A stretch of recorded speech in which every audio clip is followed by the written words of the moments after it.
Are we there yet? I've been having issues. So what else is new? Let's get you set up proper here. Having real issues with this. Come on. The little pin doesn't want to hold the camera. There we go. I'm in. Yay, I'm in. There we go. Hello, everybody.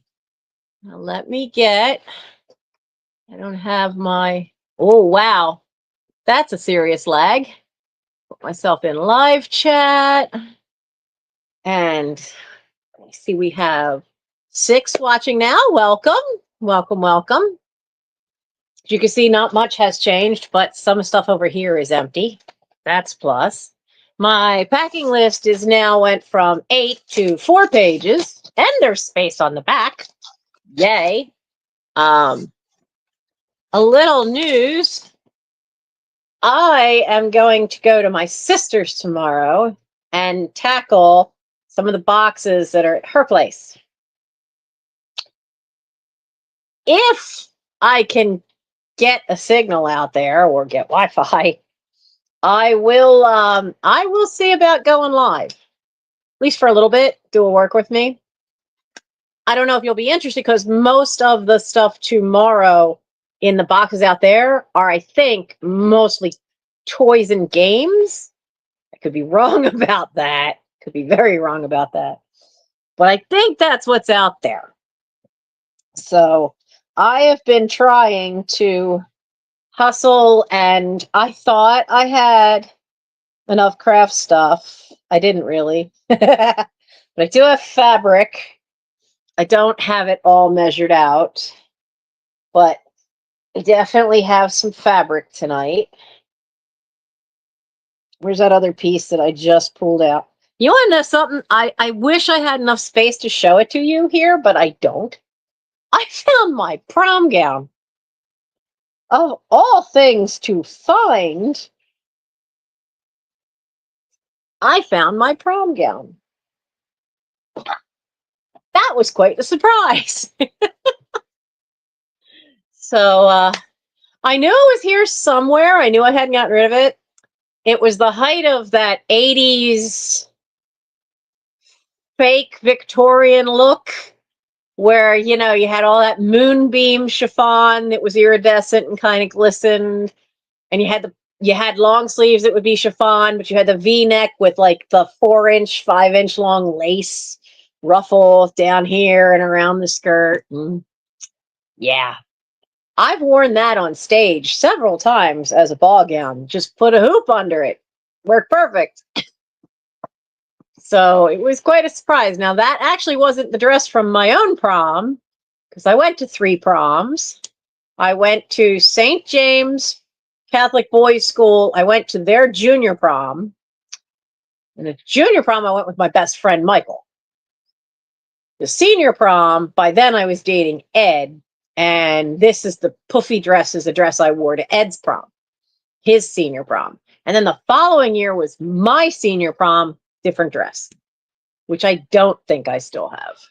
But this one my mother had made. So the other one I ended up having because I was supposed to be a bridesmaid. I was actually supposed to be the maid of honor. And they decided to elope, and they told me, oh, we're going out to lunch. Come with us. No, we drove to Maryland and they got married. I was so pissed. I'd spent $116 on that dress, which at that time, you know, in the 80s, that was a lot for a dress. So hello, Val. Val. I wanted to ask you a question.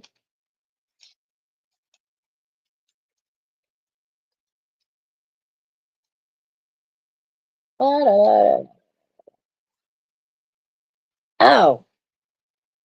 never mind. I answered my own question because I found it. You had wanted a couple books at one point, and there was one called Private Lives, which was a great read. And for the love of life of me, I thought I sent it to you. I found it tonight. Well, this afternoon. And I'm like, oh, I didn't send it to you. So I get that taken care of.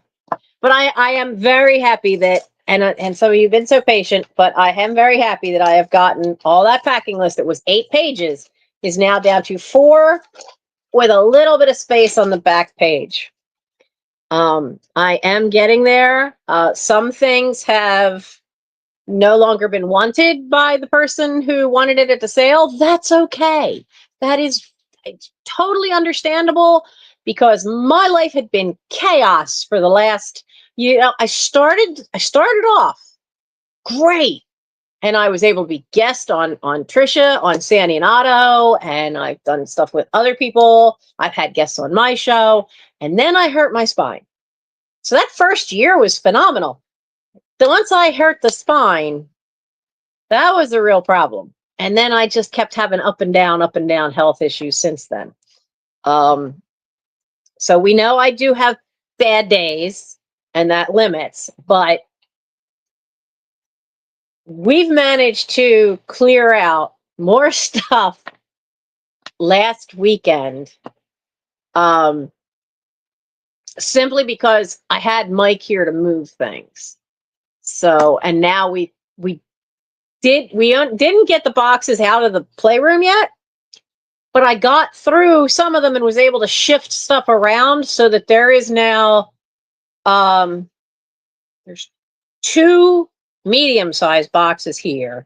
And then there's one box that ended up being all vintage hats. So I put that aside. That was a small box. But then there's 3 other small boxes that's all stuff that we made a point of putting them all together at one spot, because then as I go through them, I can get rid of probably 90% of what's in there. Either because it's personal stuff, or some things I found my parents' wedding book, not the photograph book, but the one where you keep a log of like out at the wedding you sign in, and I found that. I may give that to my sister or to my nieces. My niece, I think my brother David's girls would love seeing that.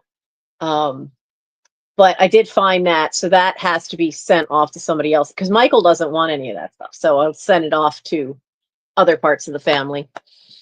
I found my dad's basketball letter from high school. So I'm gonna send that with it to that branch of the family because I know their kids, the great grandkids of my parents, they play sports. So I think they'll get a kick out of having that too. So there'll be stuff that I'll have to be getting out the door. Yay! You'll have to forgive the coughing because I don't have any allergy meds left. I did something that I shouldn't have done, but I did it anyway, and I don't care. I'll suffer. I'll pay the price. I had $20. Oh, I had $30 originally. And I needed a drill, like a good plug-in with power drill. And on Facebook Marketplace, I got a good one. Works great. I have plenty of drill bits. That's not a problem. And it was $10. But when I told the guy, I said, look, I can pick it up before Scouts. Tell me where we can meet. I have my son with me. We'll get there. We'll pick it up before Boy Scouts. He says, oh, you're a Scout. I have some stuff. You want to see some of it? So he just brings me a few little things. A couple of bits of old uniforms from the 60s. Well, we've got them from my brothers. So I didn't need them. He had a little bit of Cub Scout stuff, and I don't do Cub Scouts. But he had this pennant. You know, like the sports pennants, it's got a one side real wide and it goes down to a tiny point. It was, as soon as I touched the string for it, where you would tie it onto something, I knew it was really old because it was wool. It was wool felting that it was made out of. Turns out it was 1930s Boy Scout pennant. Says, do a good turn. Do a good turn daily is what it says. And Michael looked at it, and the way it was folded on the back seat of the car, he says, "Why does that say DOA? Does that mean Boy Scouts is dead on arrival?" Smack. And being a smart aleck. But the guy, he wanted $20 for it. And I have never, ever seen one of these pennants outside of a book or a website. So I bought it. And that meant I wasn't going to buy allergy meds. And I went, you know what? I don't care. I'll suffer. I'll be fine. So I have a pennant that's this a 1930s Boy Scout pennant that I picked up for $20. And when I looked them up on eBay, I found one that doesn't say do a good turn daily. It's one of the other basic things of the oath and law. And but it's the same state of New York, because that's where National Council used to be in the 30s, was in New York. And it was sold for $45. So I got it for $20. I'm happy. That was a great surprise. Hello, Lynn. And Warren is here. Marilyn is probably still over. Hi, Lisa. She's probably still over at Sugar Britches. Lorianne is up to 922 or 12. I've forgotten now. But she's broken that 900. We have been working so hard, a bunch of us. I bring up her sales all the time because she's on right before me. Sugar Britches, sweet ass stuff. And she hooked up with, I've drawn a blank on her name.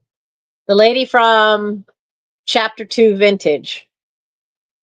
And so she's picked up quite a few there, and we're trying to get her to that 1,000. And you really need like 1,050, because the minute you hit 1,000, it purges. They run it through and they purge anything that they think is a bot that or somebody who's no longer active on YouTube. And so they'll purge them. So the minute you hit 1,000, it's going to purge it, and then you're going to drop a little bit. So you need a buffer. Because it did that to me. It's done that to every channel I've talked to. It's once you hit your 1,000, you're monetized. And honestly, the stuff Lorianne finds in Ohio, I'm so jealous of. Hello, Melody. I am really hoping. She's invited me out, but I just have not had time nor money. So I'm really hoping next summer maybe I'll get a chance to go out. Even though, I mean, it's 6 hours to drive across the entire state of Pennsylvania. And then I've got to get to northern Ohio.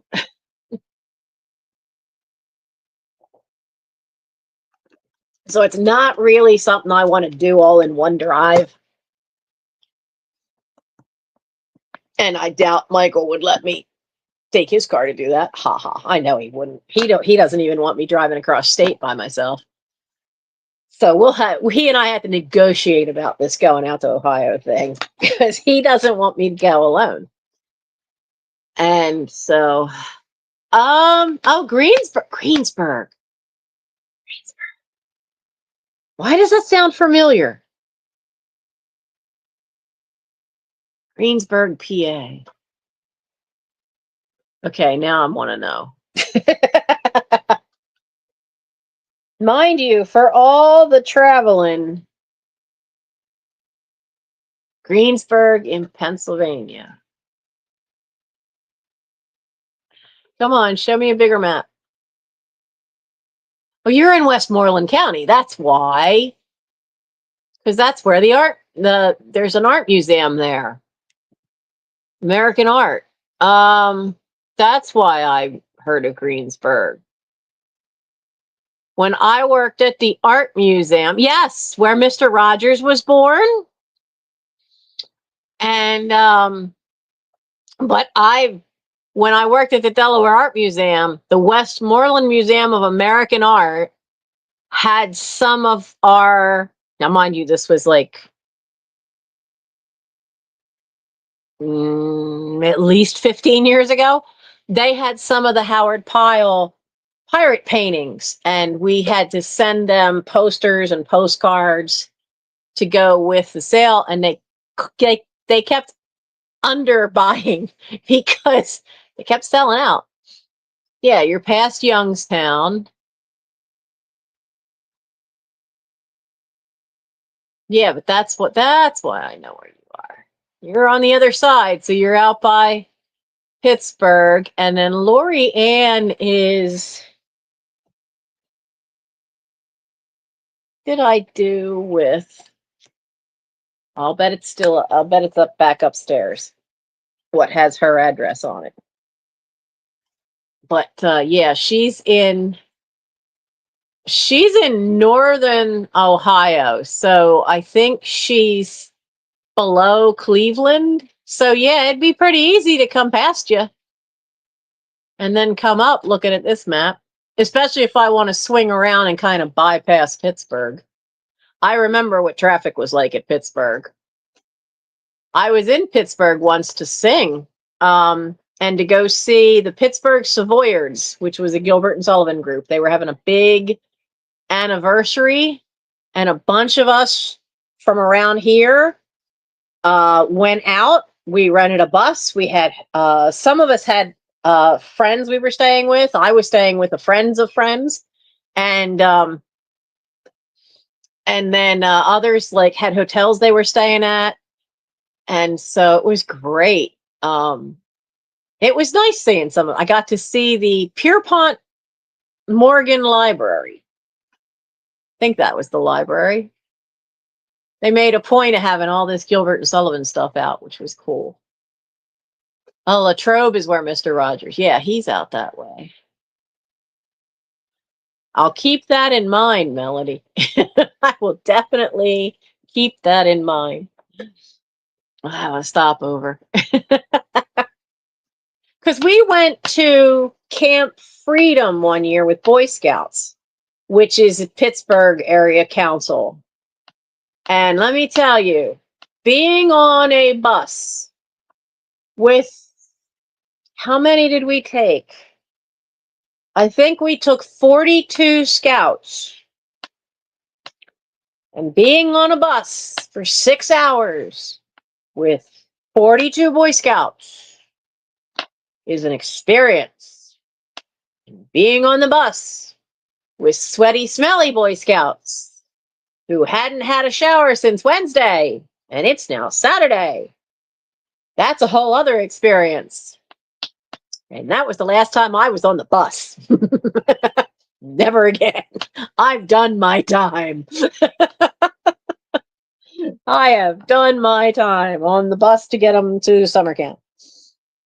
So, come here to you. You're a little fragile. Or what's the saying? Fragile? Come here.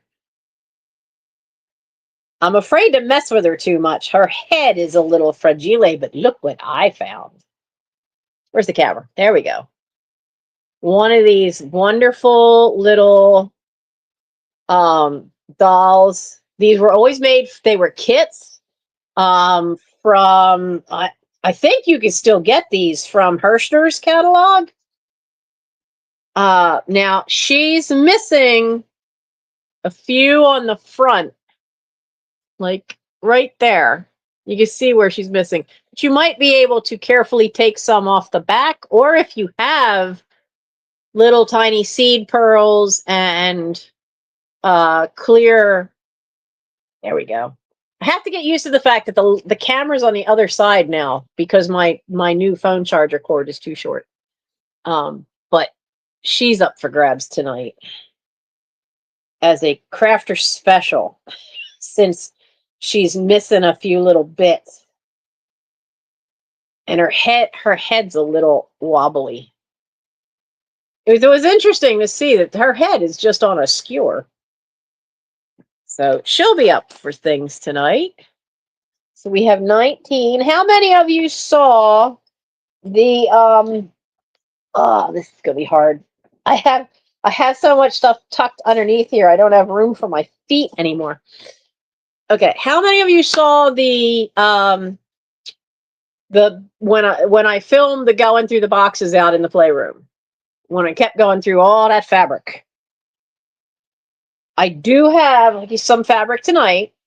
Most of it is from that video. And then I do have some other stuff that is all craft supplies, and I have it in a little box all next to me here.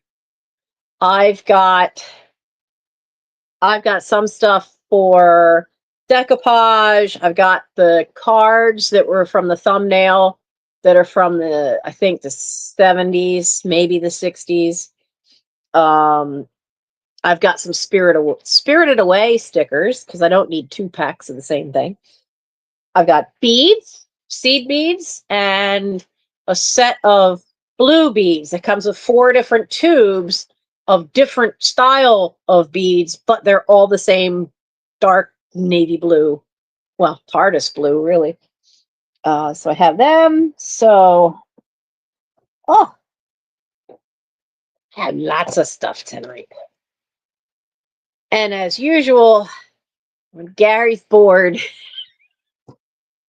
it was 20 minutes. Well, 22. I actually started timing it like clockwork. Every 22 minutes for 4 hours, he kept coming to talk to me today. That was a challenge. That was a challenge. Because you're trying to get stuff done. Oh, I need numbers. I don't have numbers.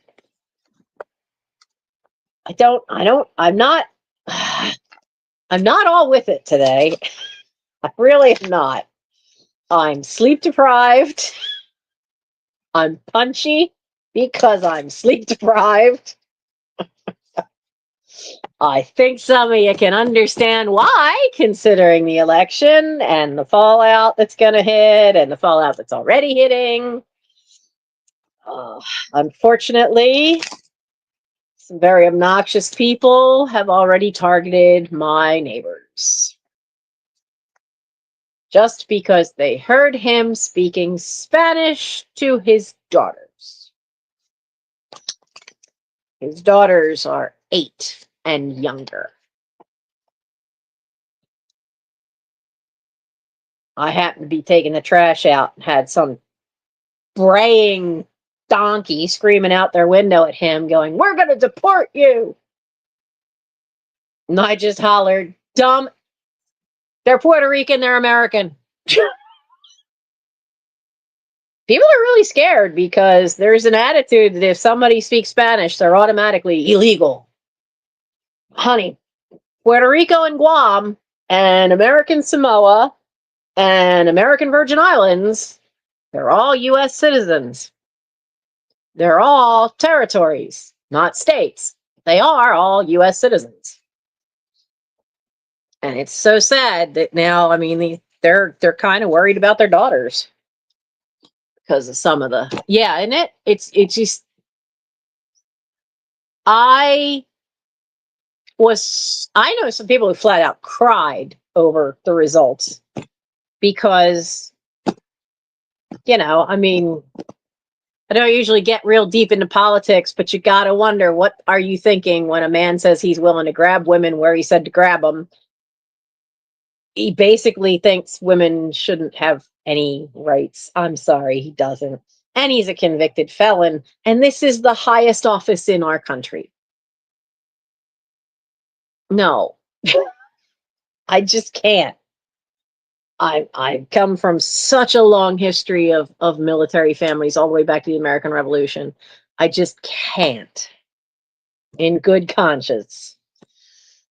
So, but the rhetoric has created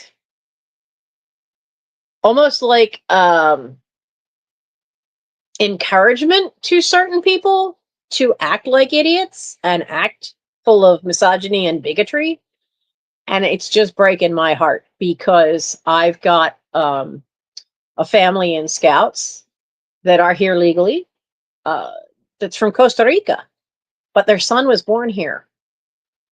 Well, even though she has a work visa and has been here on that visa for a long while, works for an international nonprofit. What happens if they kick her out? Does he have to stay? Are you going to separate the family? What are you going to do? So there's a lot of people very fearful right now. They're very concerned, and I can't blame them.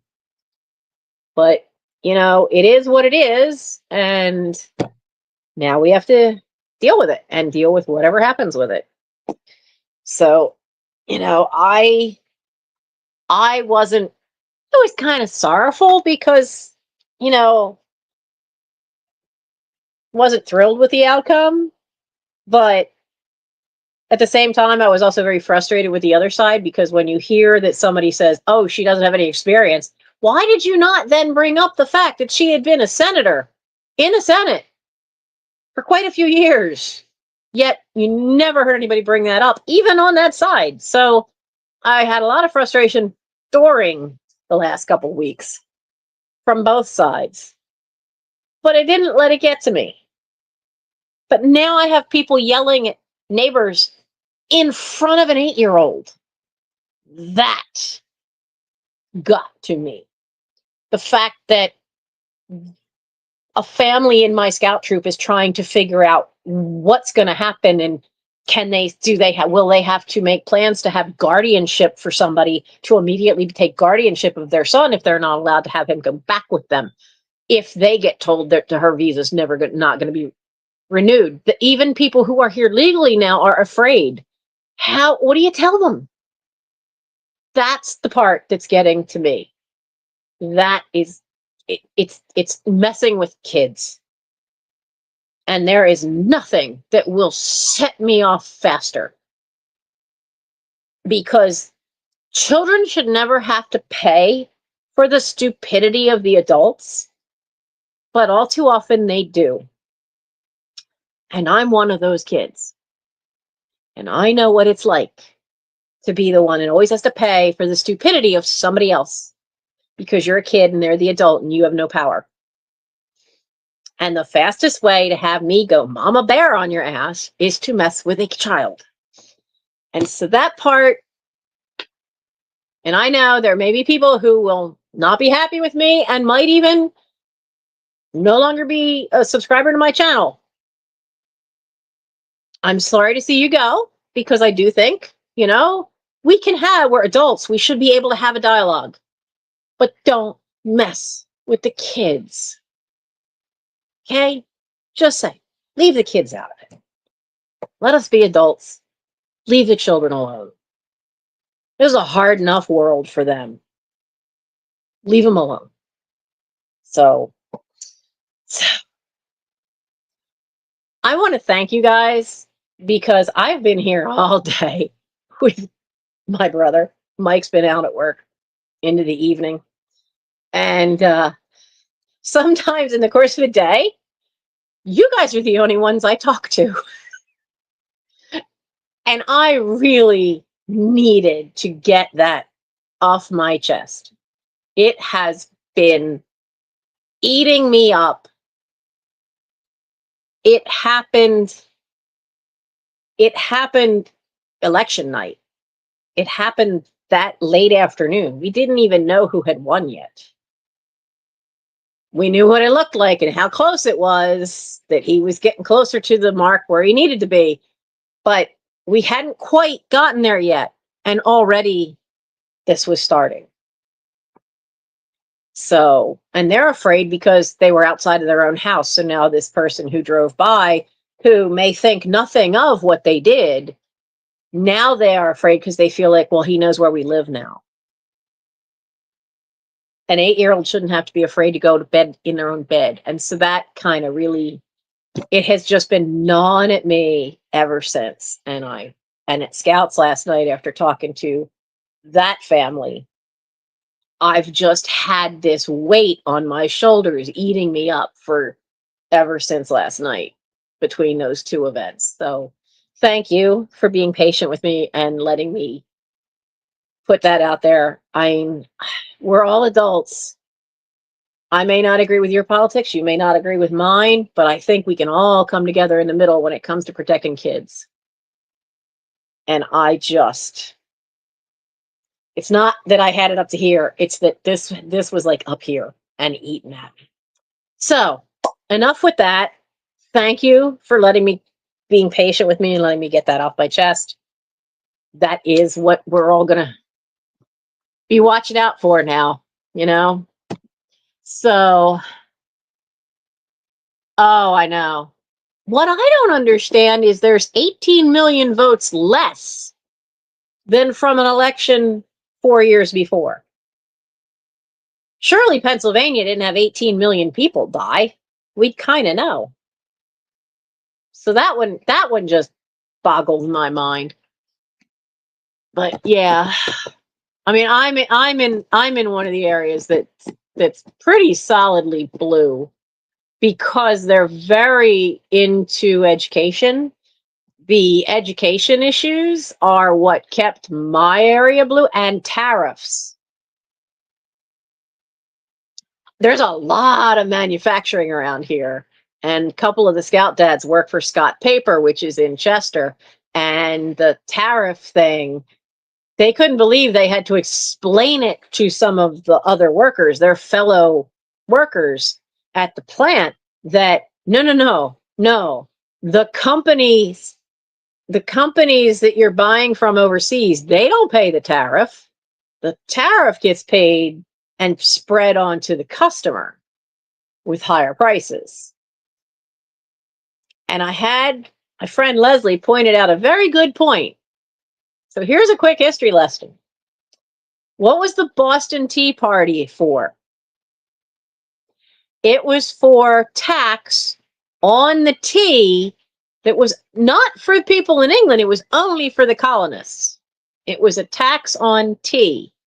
And they didn't want to pay it because it made tea more expensive just because they deliberately put a tax on it because it had to be shipped. They already were paying a higher price because it had to be shipped all the way over. And they went, you know what? Nah. That's at a time when they were even taxing how many panes of glass you had as windows in your house. That's why you see a lot of these late 1600 houses and early 1700 houses that have very few windows or very small ones. It's because there was a tax on pieces of glass on windows on your house. And so they went, nope. So they threw the tea into the harbor rather than pay tariffs on it. So we'll see how all that pans out. We'll see. So it's going to be a long and interesting road for the next couple of years. I think it would have been a long and interesting road regardless of who won, but we'll see. Yeah, I know a couple of states found people who had signed, somebody in our family had died, and they went and signed the mail-in ballot. There were a couple of states where they found, one was here in Pennsylvania somewhere, I think up north. I forget the other states. There were a handful of those. But they didn't find too much anywhere else. Not enough to be able to put them in jail or anything. So let's see, where do we want to start? Let's start with this because it's heavy and I want it out of the way. So I have one of the few things tonight that's not a crafter's thing. I have, isn't it a great box for fall? Isn't that a gorgeous picture? It is called At Point. It's an Avon decanter. And it's a gorgeous setter. He's just lovely. Now it is still full, so it would have to go ground unless you want me to pour out the aftershave, but it says Deep Woods Aftershave. But you know, I really kind of like the brown glass because these look so cool, like on a windowsill or somewhere where the light is hitting them for the fall. And And it's kind of nice to have something other than pilgrims and Indians for fall decor. So we have him in his original box, and even just having the box is really cool because if you make a little vignette of your stuff, you can have something sitting on top of it and next to it and have that really cool picture. So, oh, change is usually good. Sometimes it's not good in how they roll it out. The path, it's like I tell the Boy Scouts, sometimes, yes, you want change, but the path you choose to get there needs to be a path everybody can actually travel on, not get run over on. And that's not a quote from me. That's something I got taught by a previous scoutmaster. But so that's the problem is sometimes change gets rolled out like a steamroller, or it could be rolled out where you try to bring as many people along with you as you can, because then that helps the majority. So we'll see. Oh yeah, isn't it? I think that's great for fall. I have one already, so that's why I'm offering this one. I've had one from my father for years, and it's packed away in the attic. So that's why I'm offering this one, because I have it in my autumn decor. So it is $6, and it's number 28 for the I guess it's an Irish setter. It's long haired, and on the box, it's this image. This is that looks like an English Springer Spaniel, but this one's definitely the setter. So it's $6 and it's number 28. Tuck that there. And let's move the tape gun so that I don't accidentally stick anything to it. Lorianne, how did your sale go? I know you had I know you started off with chapter 2 vintage. For the life of me, I can't remember her name. Yes, I even have a thing of rubber stamps tonight. Come on, where are you?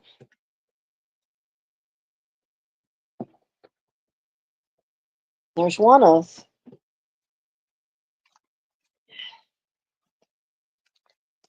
I have some specialty buttons. Where's the other ones?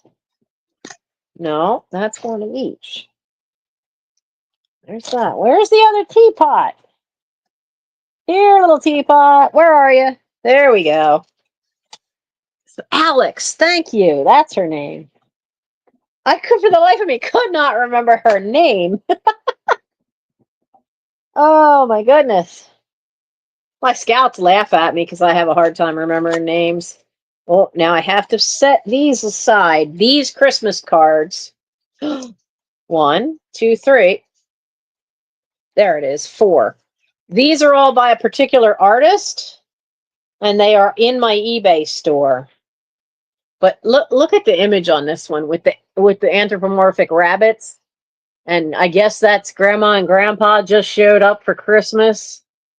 Such a great.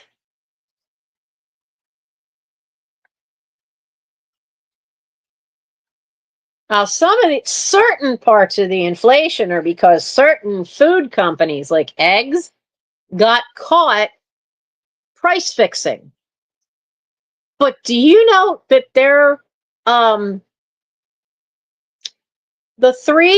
4 big egg companies, the big corporate farms that do most of the eggs in the United States.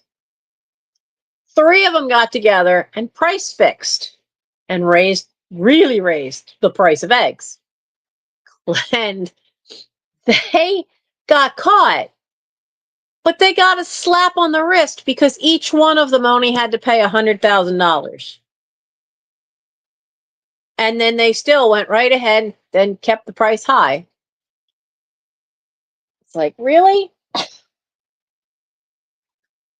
That's one thing that's wrong, is that the laws have not been kept up, most of that due to lobbying money, because the laws need to have more teeth for things like that. You know, price fixing is not okay. I'm trying to make space on the desk here because some things like this, it's really big and in the road because I want to be able to just lay things back down into the box carefully. So, like I said, we have lots of little oddball goodies tonight. Craft stuff. Mostly. Oh, yeah.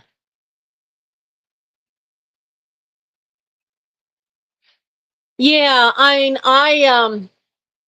have friends that live in Texas near the border. They're about 4 miles away from the border. And they said that one of the biggest problems is there's just not enough staff. There were cuts to the amount of staff, and not by Trump and not by Obama and not by Biden.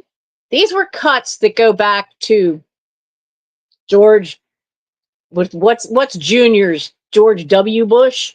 I always forget his initial, but basically Shrub. Just because it was easier to remember him that way as a joke. But he pushed and signed an executive order cutting some of the funding for guards and patrols on the border. And we've had a growing problem ever since. He also cut the funding for those that do the intake at the border. So they're getting swamped because it takes a while to process. You have to be able to verify that they have somebody that is sponsoring them that's already in the country. You have to have a way to get a hold of that person. It can take 2 days or 3 days for one person to get through verifying one other person. And then the fact that you have refugees from other areas, then that's a whole different thing, and they get processed a totally different way. But they still have a serious amount of proof they have to have on if they're from a war-torn area. But if you don't have the staff, how can you handle any of it? Then it's just going to be chaos like it is now. And nobody's fixed it on either side. And we did finally, and this annoyed me because they actually finally worked together and had an agreement that would give them more staff, that would give them more patrols, and it would actually shut the border completely for anywhere from 2 weeks to 2 months so that they could redo everything, give them more up-to-date computers because the computers they're working on are still from the 90s, and they would have been a good thing, and both sides wanted it. Both sides were happy with it. And I was just mind boggled that one person said, oh, no, we shouldn't do that. And so they bailed on it on one side. I was like, you spent 2 years hammering out that agreement. 2 years. And now we got nothing. Yeah, parts of Mexico. If you go to any of the tourist areas, don't leave that area. Stay right there because it's a real problem in some of the outlying areas because of the drug cartels. It is a definite problem. And at least we did some kind of trade agreement with Venezuela 2 years ago, so we have less people from Venezuela coming in because there's more jobs now over there. Partly because I forget what the deal was, but we did something on our end that we said we'd buy X amount of, but it stabilized their economy, so fewer people were coming from there. So it gets to be a heck of a rabbit hole. I mean, I like history, and some of this is history in the making, so I tend to read a lot. I listen to a lot of podcasts on both sides. That's how I know so much about the deal that went through So let's see. Let's have some fun. Let's do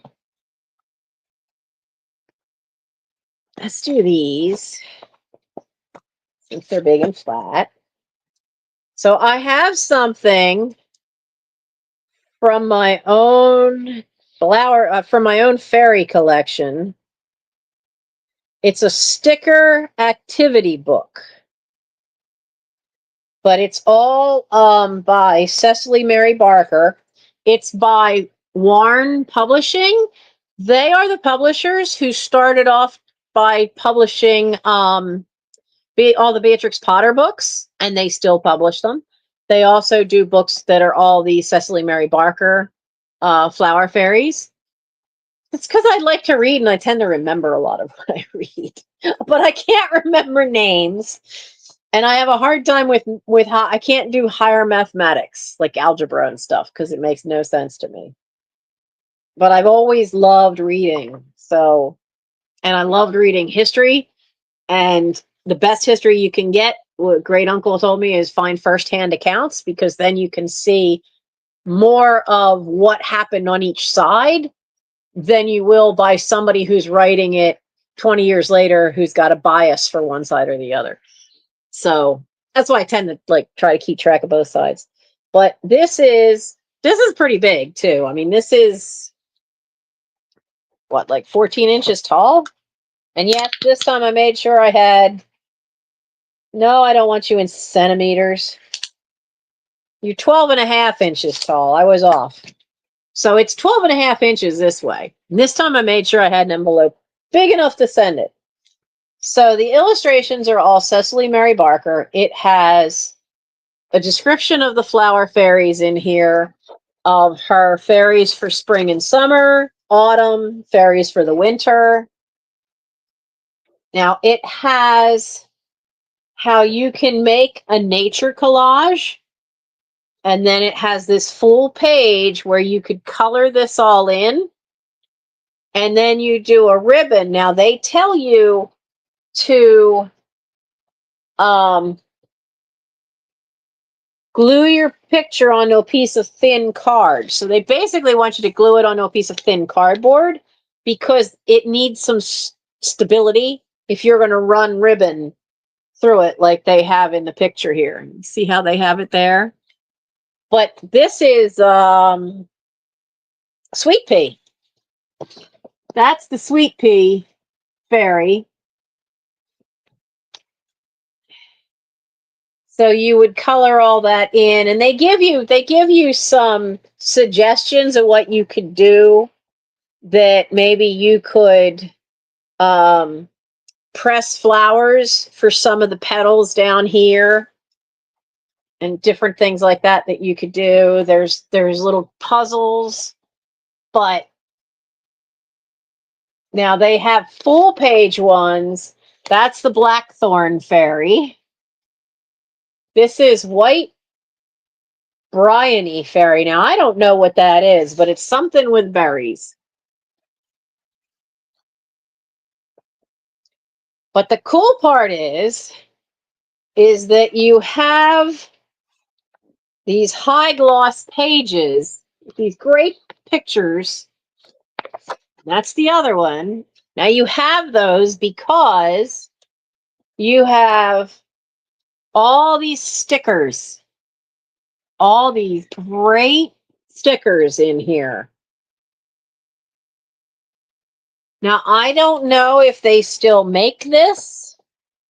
And then there's another.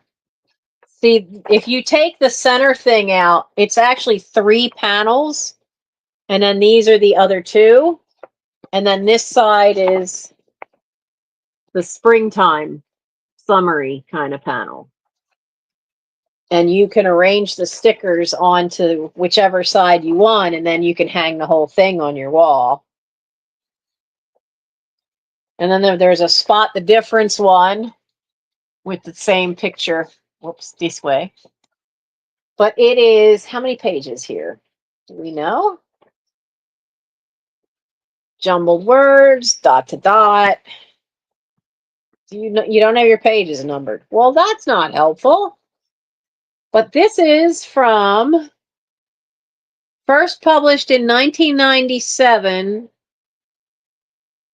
and the last number on the number date is a 4. So this would have been a 4th publishing.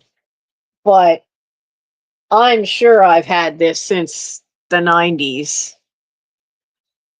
So this is going to be, because I think the last time I saw this, it was smaller, was short. Oh, there's a British TV show called Doctor Who, and this is actually a police box. You can't see it up close, but the top says police box. And they used to be boxes that would have a phone attached to them in Britain where you could call the police. You know, you'd be in the park and there'd be a police box in the corner and you could call the police if you needed to. This is also one. Now this one doesn't have its little light on top, but this is what it looks like. The TV show is a British show called Doctor Who, and this is his spaceship. But there's a thing called a chameleon circuit that got broken, so it's stuck in a 1960s police box. And this one is really cool because this has all these little drawers that tilt out. So Lisa sent me this from Flippin' Crazy. So when we get back to where I can work on the home office upstairs, I'm going to use this to put all the stickers in, because I always send you guys a free sticker. So I'm going to use all those little things to hold the free stickers and have it on my desk. So I have 2 of them. That one somebody sent me a long while ago. That's actually a birdhouse. That's why it's got that big hole in the middle. That is never going to see the outside of this house. That is never going to have a bird in it. That one's for me. So let's see. So the sticker book, it was $7 originally. I'm gonna let you guys have it for $5. $5, number 34 for the sticker book, for the Flower Fairies activity book.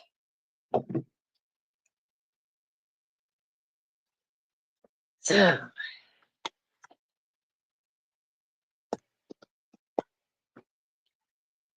what did I just do with them? I had one thing, a pack of ephemera that I don't know what I did with, that I wanted to bring to you guys. Oh, Warren. Thank you, Warren. Because there was a book on Queen Victoria that could not be saved from the leak in the playroom, because it did get to some books, but it had such great pictures in it.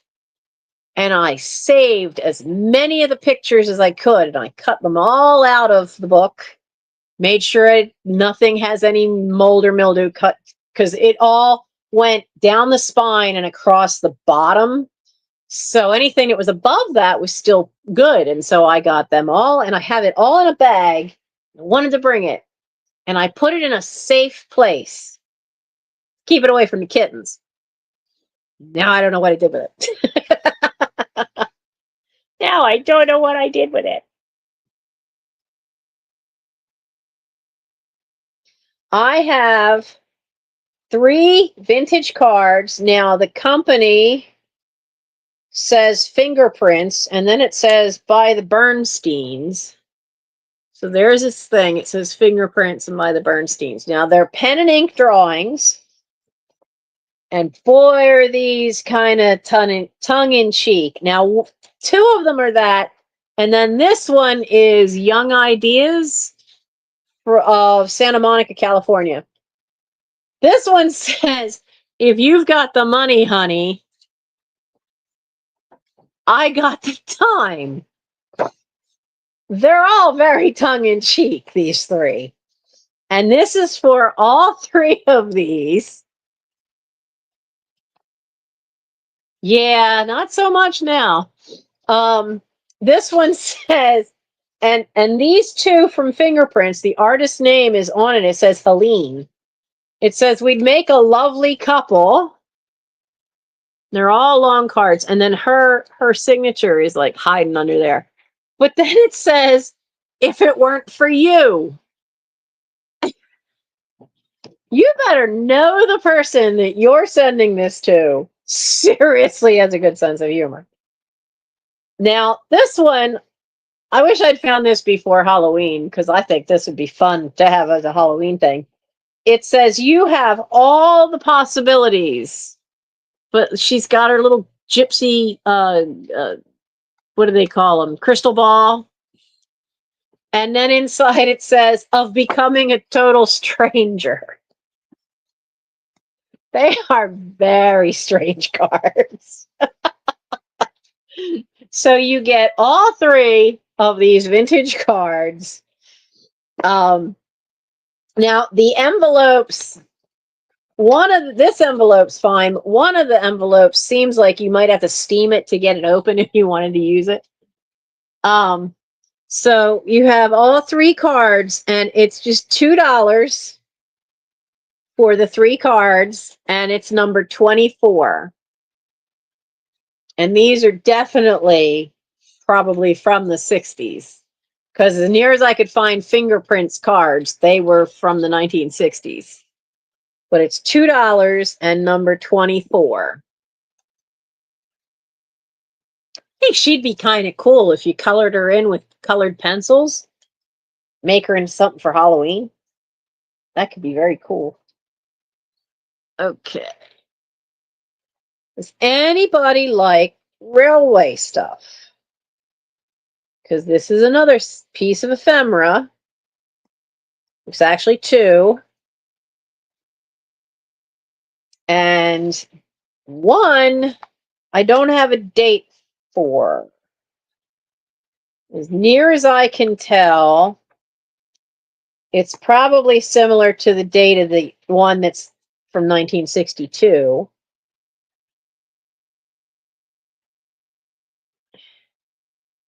So this is the Washington Cog Railway of New England. Fabian, New Hampshire. So I like the fact that it's got this nice V-bit, when you open it up, you've got the same cutout, die cut image. So if you're making something decoupage for somebody that really, for a boy or for a man that really likes trains, and I mean, you could use those top parts for something special.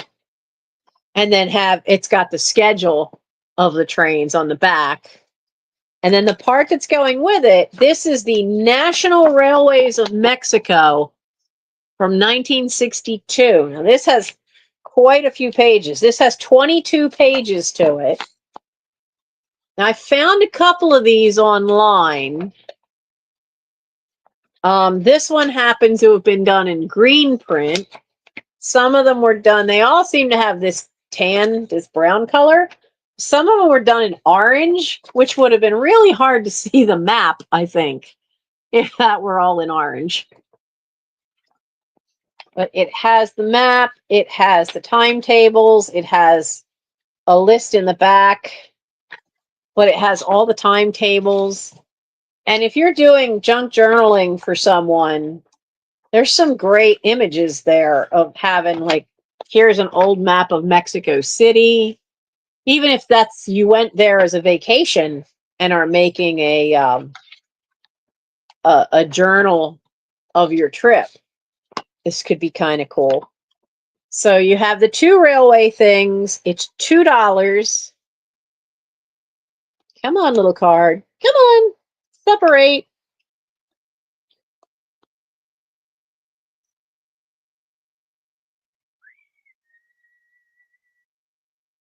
Kitties? Cut it out. Arwen, come here. They're in the basement. Somebody's getting too rough with Arwen. Hi, baby. Are your brothers beating you up again? So this is $2, and this is number 82. Come here, baby. Oh, come here. Look, a rare Arwen sighting. Hello, baby. Were they beating you up? No, you don't want to sit? What? It's okay. No? All right. Where do you think you're going? Nope, there you go. Yeah, were they being too rough with you, girl? You can always tell because the noises they make when they wrestle will suddenly change. It's like when kids argue. The pitch changes. Every parent knows it. So they're racing around down there, and somebody got too rough with her because I could hear it. So now she's up here, but they're still down there. Nobody followed her up, so nobody wants to get in trouble. All right, so that was $2, number 82. Put that down in there.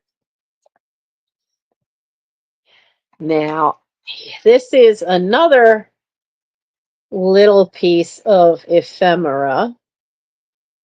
This is a pack of stickers.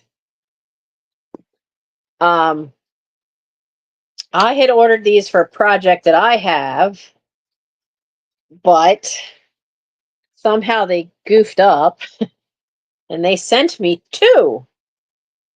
So they're small. You see what the images are. What do we got here? These are 1.5 by 2.25. What? You want to come up? Come on. No? She's such a coward. But they're all stickers that are images. I think I turned the brightness down too much on my laptop.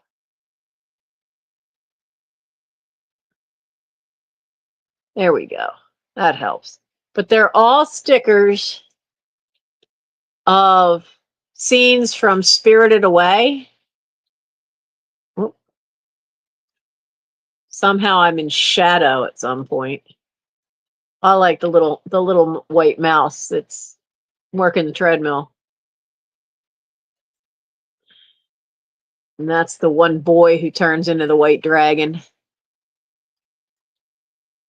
Oh, and there's her parents. That's at the beginning of the film. But it's a whole little pack of stickers. Now, I don't need 2 of them. So you can have the whole little pack. It's another cheap night. You can have the whole little pack for just $2. And it's number 70. $2 for number 70. If you have not seen this animated movie, it's by Studio Ghibli.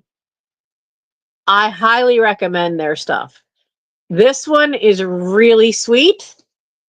Do not watch Grave of the Fireflies, though.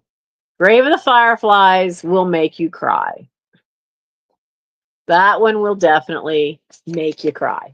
But Spirited Away is really sweet. And it's just $2 for all those stickers that are in there.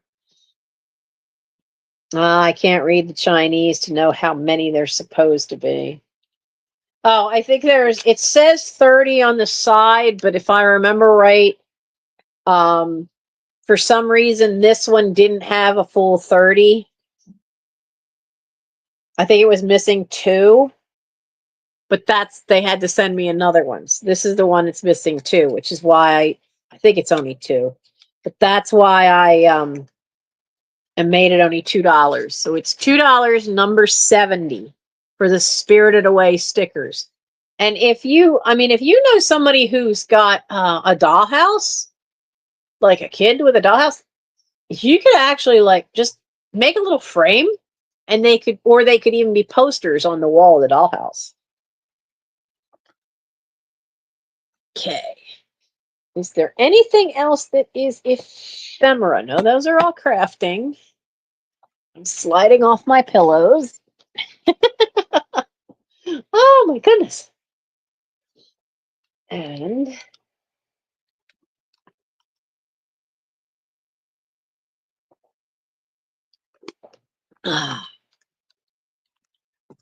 All right. So I have one thing that's rubber stamps. This is a fairy thing. It's never been opened. The corner got a little crimped there. It's Enchanted Fairies rubber stamp collection by All Night Media. 10 rubber stamps and a washable non-toxic purple ink pad. Now, considering how many years I've had this, I don't know that ink pad's going to be any good. But I've never actually opened it and used it. So I know what this where I did find it selling online. I know what it went for, but we're going to lower that significantly for you guys. So if you would like this, and since it's never been opened, if you know little girls that really like fairies, just buy them a new ink pad to go with it, and maybe a blank notebook, and let them have fun with it, making their own pictures. Be a great thing for Christmas. So it would be $6, number 23. $6, number 23. It's still got its little hanger. It's still sealed. Got all its little plastic. Originally it was $8.50, but I don't know what year. It doesn't say it on there, but I'm sure this was a long, long while ago. Because I kind of stopped doing rubber stamp stuff once I got custody of Michael. I didn't really have time, and that was 1996, the end of that year when I got Michael. So I've had this sitting around for a long while. So, but it is $6, number 23. Now, the other thing that is a kit, I have a welcome. If I could write, welcome. Is it counted cross stitch? Sailcloth needle, easy, and a stamped cross stitch. So it's already stamped on there. Those are so much easier to do. And it's got all the thread. It's from Dimensions. It's from 1989. And it says, welcome friends and family, and has 3 really cool looking, like the painted ladies kind of houses, the Victorian looking houses. It's an unopened kit. Everything's there. It's still sealed at the top. And this is $10 for the kit.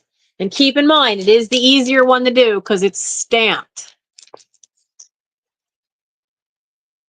Lynn, I did not realize you had an updated address. So I will double check that in a second. So this is, now I have these up, I have some kits up in my Etsy store, which when I was so sick, we put the Etsy store on vacation mode. But this is one I had duplicates of. And so you guys are getting it, you're getting it for half of what I have it online for. So this would be $10 and it's number 59. $10, number 59 for the Welcome Friends and Family cross stitch kit.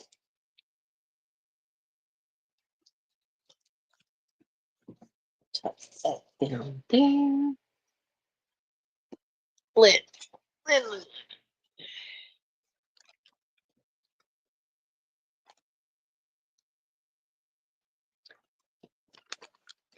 Lynn, I found the book you had wanted because it disappeared. It disappeared because stupid me put it on a shelf with my books. So let me double check here. And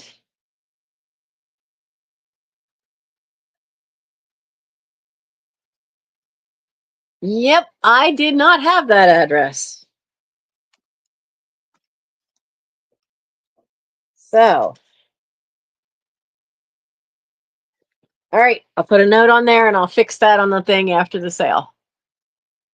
Thank you for letting me know, Lynn. Thank you very much. But yeah, I did not have your updated address. Thank you. It's always important that I have the updates. And I've been very careful not to make the mistake, which is still not rectified, of accidentally sending one thing to the wrong person. And we still have to have that, send it to the right person. It hasn't happened yet. Let's see. Do I have anything else that's a kit? No. No. So we did all the ephemera, and we did the only things I had that were kits. Now I do have 3 things that are leaflet kind of. Well, this one's a leaflet. The other one's a book. This one isn't so much a kit as instructions, because it doesn't come with any of the parts. It comes, you have to get, it has a list on the back of everything you need to buy, but it's Winter Willie. It's from 1994, Amy Martin, from Indigo Junction Designs. Now, some of the Indigo Junction design stuff can go for a lot just for the pattern. But I took a good look at him, and as much as I like snowmen, I'm never going to do a snowman wreath. So I thought, it's time to share. So everything's in there. It's never been used. It's the whole pattern. Let's see here. Let's take a look at it. Honestly, I've never even had it out of the bag. I found it earlier today, and I'm like, I'm never actually going to make that. But it gives you the patterns for the ornaments, as well as the pattern pieces you need for the big guy. So it's got everything in there. It has all the instructions. And as I said, it has on the back, tells you everything you would need to buy to make it. I used to pick these up sometimes when I worked at Joann Fabrics. I've got some pattern things like this that I picked up through Keepsake Quilting, which used to be a mail order catalog. You can still get their printed catalog, but they're mostly on website now. But they, I think they still carry Indigo, though most of their stuff is primarily, they do some craft stuff for the holidays, but most of their stuff is about quilting. And honestly, man, Keepsake Quilting has some glorious fabrics. But I have behaved because I haven't been able to sew in years, so I look at their emails and occasionally I go look and see what they've got. And the only time I did buy anything, God, in the last 10 years, was they had Boy Scout fabric in, was it 2017 or 2019? When it was the 100th anniversary of Scouting, they had Boy Scout fabric. So I bought yardage. I bought some yardage of that. So I haven't made anything with it yet because don't have the dining room table. Definitely need that. So you have your pattern here, and the Willie Winter.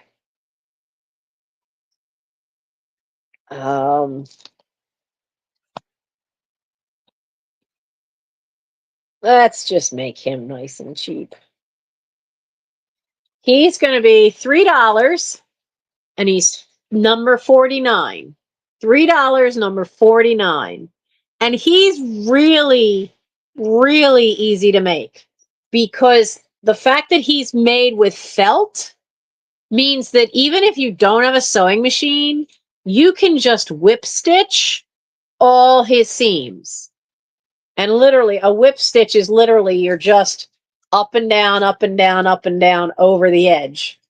Or if you know how to do a blanket stitch, you can do that all around his edge.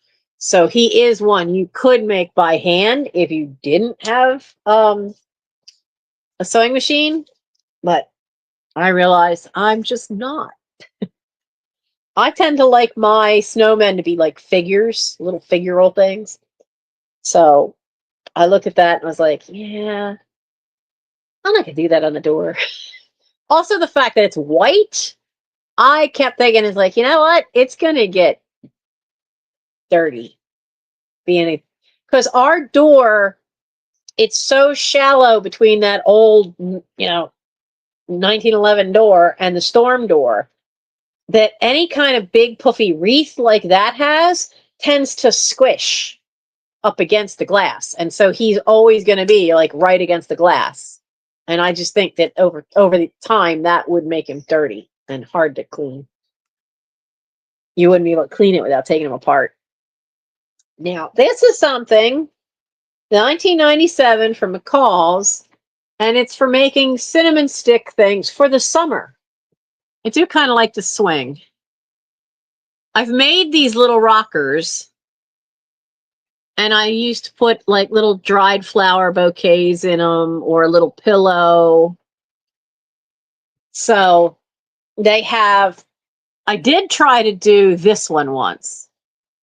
I had a devil of a time with that one because they didn't want to stay put. Trying to get enough of them that are all the same length for that roof was a little challenging. But I used to sell these at the craft shows, and everybody liked it because they smelled like cinnamon. And this park bench is fun because you can make that for any season of the year. I would have little Christmas presents. I would wrap up little tiny blocks of wood in little fabric or paper and have Christmas presents on it and maybe a snowman, or there'd be little holly bits over here. That one sold really well. But it gives you all the details, and this is in really good shape because I don't like having my patterns and things get too close to where I'm actually working. I don't want to get paint or glue or anything on it. So it's in good shape, but it is only, 4 pages? 6 pages. My favorite is when it says to cut the cinnamon sticks. If you have a fine steak knife that has really fine little teeth, that works better as a saw to cut cinnamon sticks, because you're not just going to take like the garden clippers and clip these.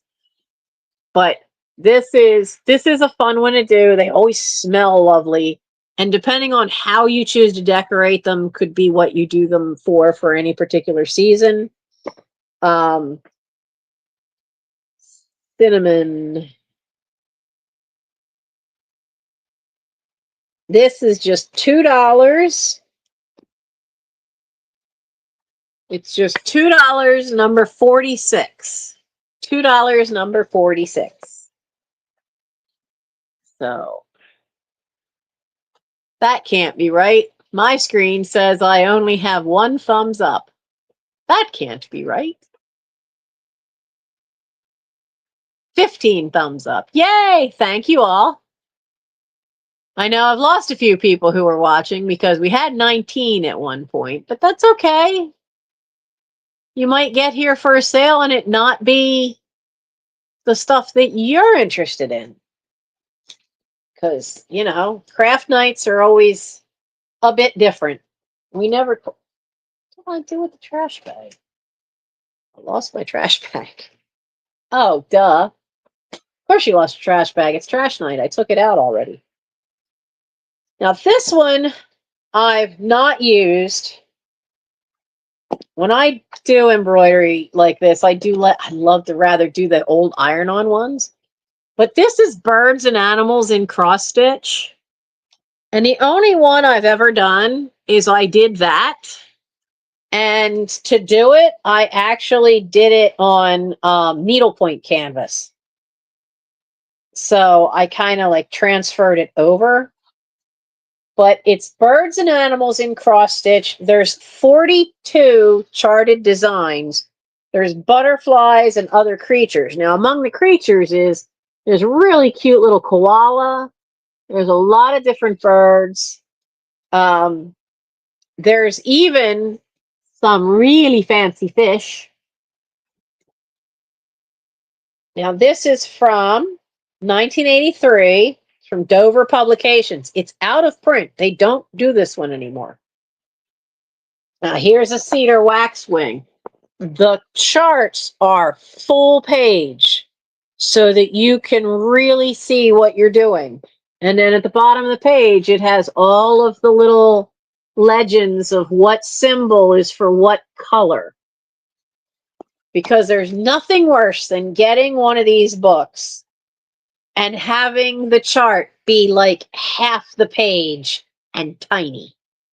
The only ones that are half the page are the butterflies and the fish, simply because of the room they take up. See, there's the butterflies. So I looked at this and I'm like, no, I'm not going to do these again. I only wanted it for the butterfly. So I shall pass this on. This thing is from the 1983. Yeah.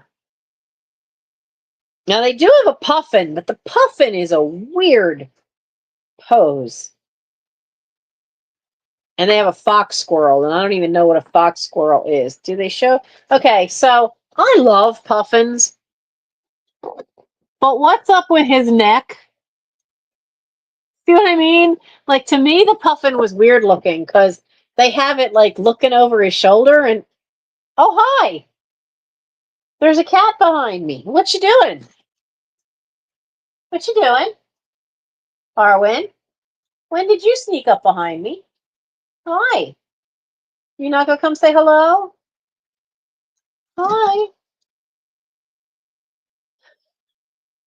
Come on. You can come say hello. Come on. You can do it. Come on. Come on.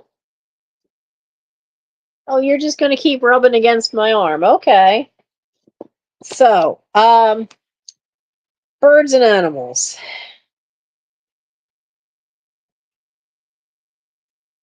There's 48 pages to this. And this is going to be $4. Oh, she's getting brave. Where are you going? No, no, no, no, no. You don't climb over there, because that's how my light box got ruined, because you guys climbed over there. And I tried to get it back, and the wiring all ripped out of it. That's making getting pictures for eBay a real problem. Okay, so this is $4, and it's number 50. What you doing? Hey. Come on. No, no, no, no, no. Come on. Come on, girl. I gotcha. What's the matter? Come on. It's okay. What? Oh, what's the matter? You're hiding your head. You don't need to hide your head. It's all right. Say, but Mom, I'm not a cuddler, Mom. Only when I choose it. Okay, you go there for a second, because I'm putting my guts at a bad angle. We do not want that problem tonight. Oh, you can't stay on the desk, my love. Oh, I hear. Oh. I said you can't stay on the desk. No, you can't. Okay, go down. Go down over there. Lay down right here. Lay down right there. You're not as nice as your brothers. Your brothers will listen to me. Well, two of them will listen to me. It's a rare sighting to have her out and about. She has taken to crawling on Michael. If Michael's in his chair in his room and watching TV, she'll crawl across and just kind of like lay across his chest. And of course, he'll have to sit there and hold her. I have a photo of him because she was laying on him and her twin, Aragorn, got jealous. So then he crawled up. And so there's poor Mike, can't move. And he's got a cat in each arm trying to hold them both. Yeah, you guys rarely see Arwen because she's just so shy. And she hears me talking, and she doesn't usually, for 2 years now. I think we've only had her stop in for a sale once before. She's a very timid little girl. And she wants to be friends with the doctor so much. And the doctor wants no parts of her. Such a pity. So let's do this little thing. Now, she is from one of those kits, and she does need a little help because she's missing a few of her little pieces in the front. But if you're going to display her, you could take them off the back and put them around. And then her head is a little wobbly because she has these 2 rows of pearls under there. And what's happened is they've shifted and they've gotten underneath the base part of her neck. And I'm afraid to take her apart to like put her head down so that I could get those in line where they're supposed to be. But she is a vintage piece. She's one of those kits that were so popular in the 60s and 70s. And the only place I know you can still find kits like this is Hirschner's catalog. So she is, I mean, she kind of looks like a bride, but that's what we'll call her. She is because she is a crafter special that needs a little help and a little love. She's just going to be $2. She's number 41. $2, number 41. I haven't even looked her up yet because I think there's people that buy them just to have parts to repair other ones because there's like, I know there's a series of ones that are all queens, and those are worth a bit. Those are definitely worth a bit. So, who's into cameos? They're in cream and in black. It's the same buttons, just different color combinations. Since there's only 2, I'm assuming this was for like a lady's vest or for a decor. I had used them. I know I think I used the black one in Mom's dollhouse at one point. I took the shank off the back and made it so you, with a little bit of that, it's like a clay, but it's meant to hold posters on the wall. And I had used that on the back to hang it up on the wall in the dollhouse. So these were originally $3 each card, but the cameo buttons. Hey, where are you going? Girl, what are you doing? This is why I come downstairs and I find stuff moved. What are you doing? Troublemaker. Honestly, if I had a voice, I'd be singing Climbing Over Rocky Mountain, because that's what you're doing. So for both of these, It's going to be $4. And they're number 34. You guys are getting all this stuff before I decide to put it on eBay or Etsy. I have to redo my store. Now, these are really cool. Well, what? You're so proud of yourself. You got up there. Now figure out how to get back down without knocking anything over. Ma'am. Oh, now she's busy cleaning her leg and ignoring me. So these are really cool. And then it's the teapot and the saucer. These are made by Lamode and they're hand painted.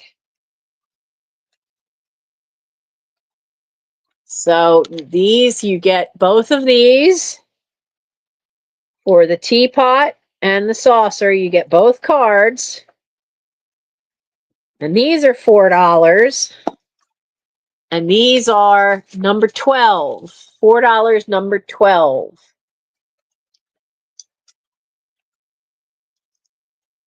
Trying to think, when did I start working at Joann Fabrics? And I think it was. What are you doing? Get out of that box. That box is breakable. Get out of that box. Because I know when Michael was real little, I think I was working there when I got him. Okay. We have.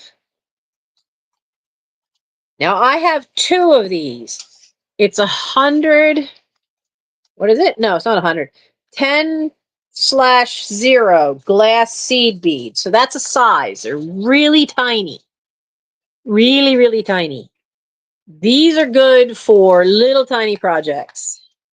Putting like little sparks of color on things. I like using them for cross stitch stuff because you can put teeny little accents on. So for a pack of these, now back in the 90s, made in Taiwan.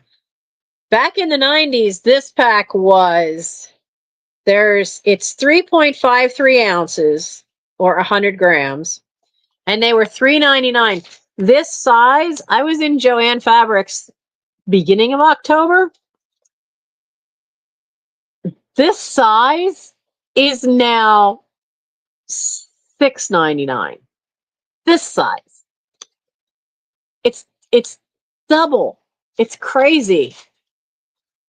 But like I said, I found 3 packs. I'm keeping 1, but I'm not gonna need that many. I am 59 now. I'm gonna be to the point soon where I won't be able to see to run a needle through these suckers. So for 1 pack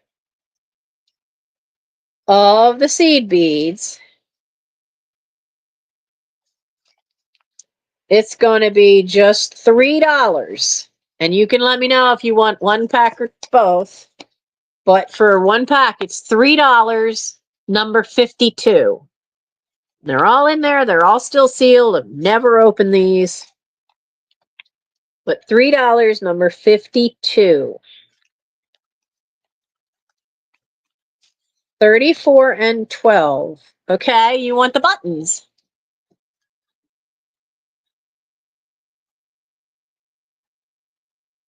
Thank you, Lynn.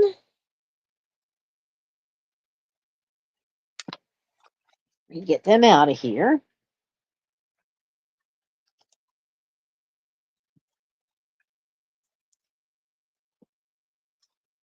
What are you doing? I don't trust you. You have a history of not being trustable. Matter of fact, where's my lamp? Hang on. Where's my lamp? What did you idiots do? Where's the lamp? Huh. When did you little morons do that? There's a lamp missing. Way over there. when they closed the Joann Fabrics, my mother wanted, you stop? She wanted one of the pattern cabinets, in theory, to hold all her patterns. I don't know if there's any patterns even in that thing, but we got it in here because back then we had a way to get it in. We had space, but but it's over there, and there used to be a lamp. And what worries me is it was a lamp that had a glass bottom. I don't see it anymore. What did you guys do? Because you already tore down the curtain and half the curtain rod because Elron, as a little one, liked to climb curtains. So that was trouble. Definitely trouble. Now, this is another seed pack. Now, these are from the bead shop. Bead shop puts out really good quality glass beads. A lot of times they aren't even made in the US. I have 2 packs of these.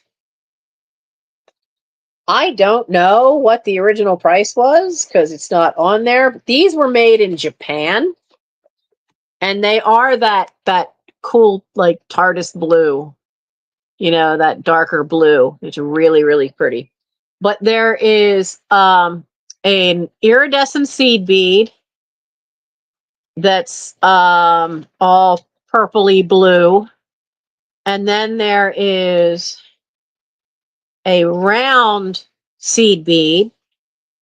Now the next one is I guess you'd call them like square cut. Like they're not squares. I don't know how to explain them. So like this one, if you can see how they reflect, they're long tubes, almost like bugle beads. Well, what this one is just these in a really tiny size. So they're like a quarter of one of these. So they just chop them, not round it off in any way. Oh, good girl. You lay down up there. That'll work. Lay on my mailing bag. That'll keep you out of trouble.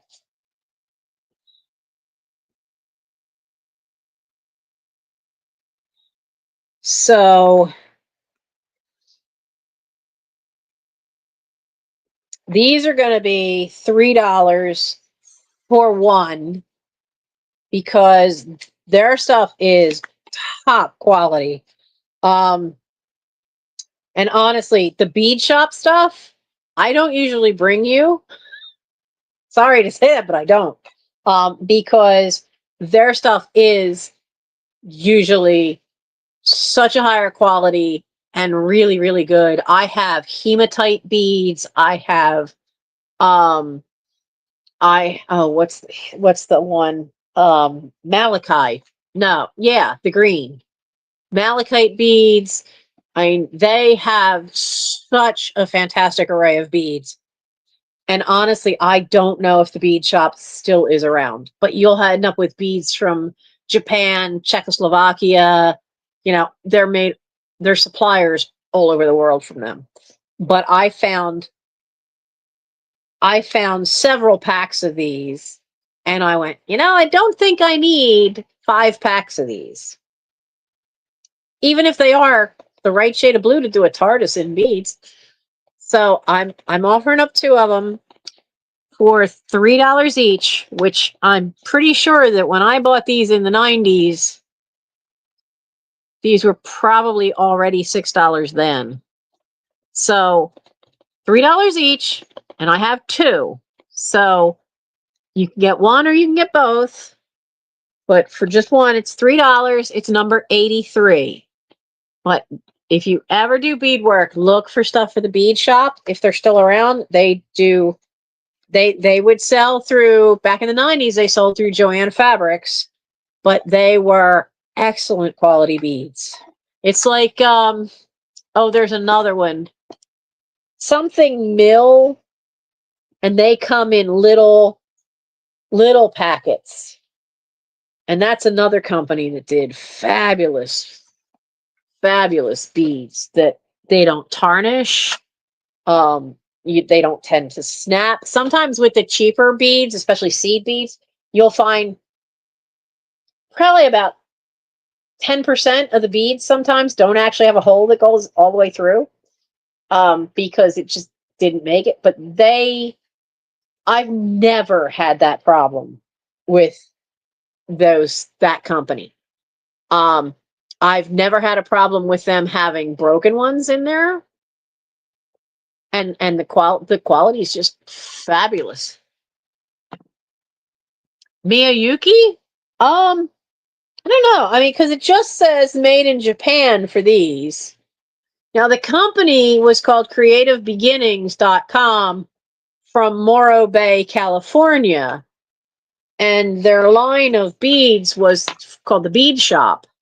But they always were made in other countries. And you've got stuff from Japan. You'd have stuff from Czechoslovakia. I know I had some incredible, and I only ever saw them the one time, and I got them off their website. They had little tiny, like bugle beads, but, well, they weren't so tiny, but they were short. And you know that Russian lacquer that you sometimes see bowls and ladles out of, that design painted on them? These tiny little beads, they were only about maybe an inch long. They weren't even an inch long. Maybe 3/4 of an inch long, and probably at best a 1/4 inch thick. And they had hand painted that same kind of styling of the lacquer onto those. Oh, yeah, there is a Japanese one, and they are the most consistent. I have not, since the bead shop that used to be out in Chad's Ford closed, and they closed they closed before the year 2000. I have not found anybody that's got that Japanese company, because I had some fabulous, they weren't necessarily beads, but they weren't really buttons either. And they were porcelain and hand painted, and they were each about an inch high, and they were the different faces of different Japanese deities, different gods. And they were really cool. And I had this gorgeous kimono fabric from a remnant my Aunt Michiko gave me. And so I used some of them as the buttons on the vest. But they were from that company. I can't remember their name either. I'm going to have to look that up when this is over.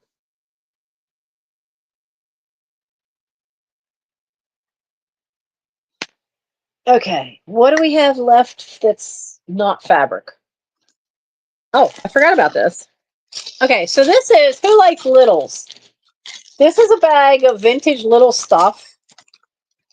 There's this, I think a lot of this was prizes out of stuff. The cool part of this is a really old rubber ball. And the cool part is, and I don't know that I can move that. Is that going to get no, that made the light worse. But where is he? Where'd he go? There's a reindeer. There's a reindeer right there. I've never seen a little rubber ball with a reindeer. But it's got, let's see, an elephant. That looks like a bison. A camel. I can't tell what that one is. There's a reindeer, a dog, a horse. And I think that one's a lion. But there's that. There's an old baby bottle. This says it's funny viewer. Look through and turn. Oh, so it makes everything triple. The lens makes everything, well, no, triple or double? Double. It makes it stereoscopic. So I think this was like a Cracker Jack prize. And, but this whole little bag is all these little tiny things. There's a couple of little glass pieces in there. But let me show you some of them. This was made in Hong Kong. It's hard styrene plastic. And it's a little mini slot machine. Now, it does have the lever, but the lever doesn't seem to actually make it work. There's some little plastic animals. This says Japan, and it's the three monkeys. Hear no evil, say no evil, speak no evil, see no evil. There is a teeny tiny little baby with his feet sticking up in a weird way. There's another little ball. I don't know what this is. This looks like Old Ironside, which was a Civil War battleship. And it was called Ironside because it was all metal plated. So it's all just little tiny, and this is all hard plastic, the older stuff. It's a little tiny green truck with what looks like a racing car in the back. You can't see it, but there's little wheels on this thing. There is, oh, come back. Now he's like a blow mold, soft plastic. A little bear with a Coke bottle. That's probably a ring from a gumball machine. Another one of those weird little babies. A little hard plastic pipe for blowing bubbles, I guess. A little plastic ring. I have no idea what this little square thing is. This looks like it might be a pick for a guitar, but it's just not the shape I've ever seen. That's a pick for a guitar. 8th Street Music, Philadelphia. Huh. So, and there's a tiny little whistle in here. This is This is hard plastic styrene. Says Hong Kong. And I honestly think some of these are Cracker Jack prizes. But I had gotten it, I had picked it up just as an odd lot bag at a yard sale. And they're all, a lot of this stuff predates me because by the time I came along, stuff wasn't in hard plastic anymore. But you have all of that. Have fun with it. And that is $1. $1 for the bag of little minis. I got what I wanted out of it a long while ago, and now I saw that and I was like, you know what? I'm going to see if anybody else wants to have this stuff. It's just $1. Quite a few of them are old. They might be Cracker Jack prizes.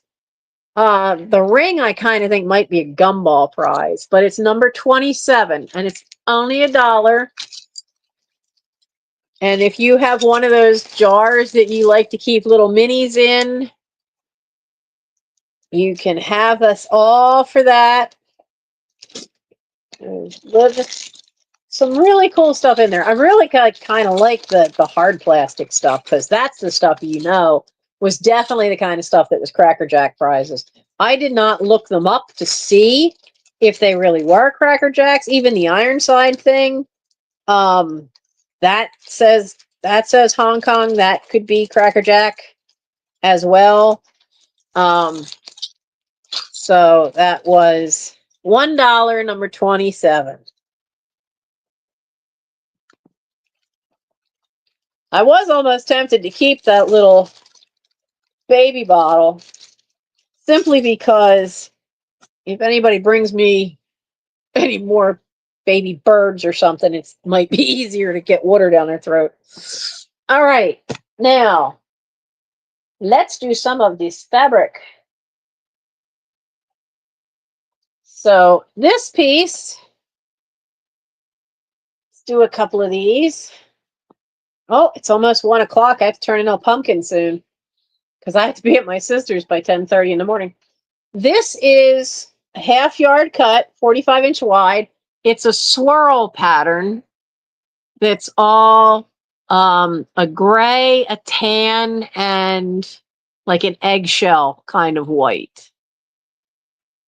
And it's 100% cotton, half yard cut, 45 inches wide. All of these pieces are vintage. I can guarantee they are all from before the year, from what I have here, I can guarantee you it's all from before the year 2000. Because I know what room the fabric is in that's after 2000. This ain't it.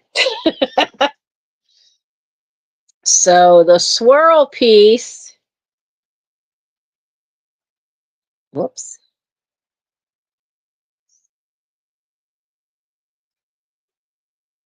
That's a half-yard piece. That's $3. It is vintage 100% cotton. $3, number 72. Now, this one, I could not find the maker name. This one is cotton, but this is what they call a fat quarter. So it's a half-yard cut, and then what they do is where the fold is, they cut across that. So you don't get 45 inches. But it does have on the bottom 1996 on there, and then it starts with EQU, which is probably equus, is the Latin, I think, for horse. But this is a Pegasus with unicorn horn. Now, the stars and the moon are gold. The nearest fabric I could find that was similar to this, a yard of it was $12. And it was from the 90s. And there's one that looks similar. But this is a fat quarter, what they call fat quarter. So it's just a half yard by, most fabrics 42 inch, 45 inches or 44. So it'd be 18 by 22 would be the size of it. Now, this is, I mean, for what a yard went for, that was a lot, but I'm not charging you $7 for this. So this would be $4 for this, number 33, because all I could find out is it's definitely a designer piece. There's one that has the exact same colors. The horses, the Pegasus look exactly the same, but it's different poses. It's not like an all-over print. Like these are a bunch of them flying and overlapping each other. And man, that was expensive for a 1 yard cut. Now, we have this one. This is an all-over print. The selvage edge, the print goes right to the edge, so there was no name or anything. Now, also, though, this, I can tell from the thinness of it that this isn't, it's 100% cotton, but it's not your thicker quilter's cotton. I like it because it almost looks like, you know, a field of flowers in the distance, but it is a full half yard cut. So you got your half yard by 40, or at least 44 inches. So this one is, let's call it Field of Flowers. This one is $2. $2, number 13. Now this one, this is more like one of those specialty ones, but this is just another fat quarter. And you can see it's got words, but it's thin.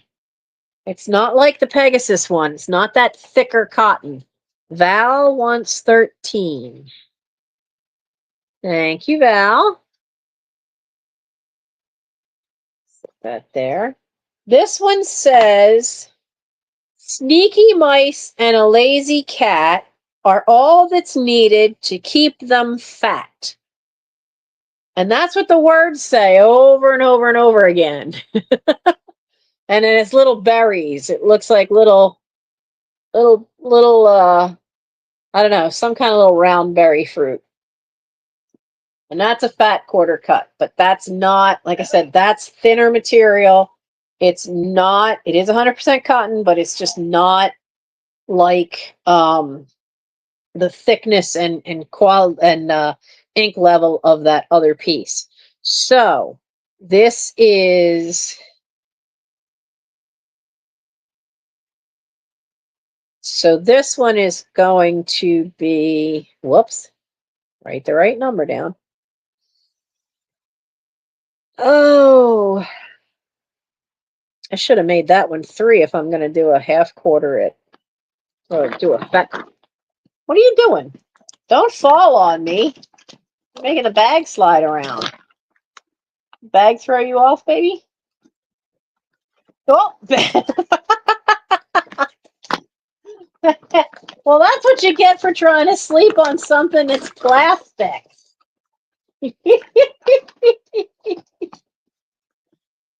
Goofball.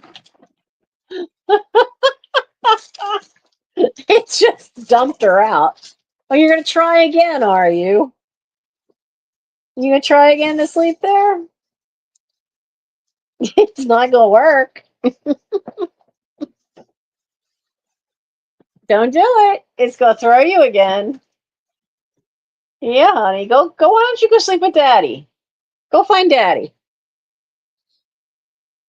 All right. So,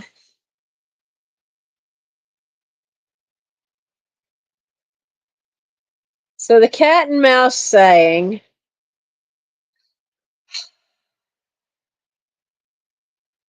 well, I made that one what it was. So this one's going to be $2, number 73. $2, number 73. I didn't think about the pricing for these. Little.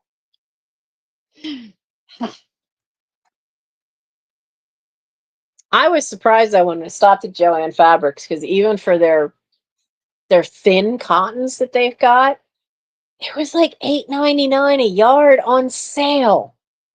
And I looked at that sign and I went, if that's the sale price, what's the normal price now for cotton fabric? Now, this is not quilter's cotton. This is a weave. I honestly don't know of what.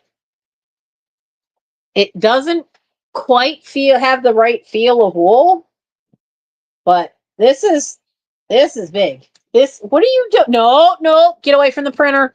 No. No, come on. Now, no, you can't be in that box.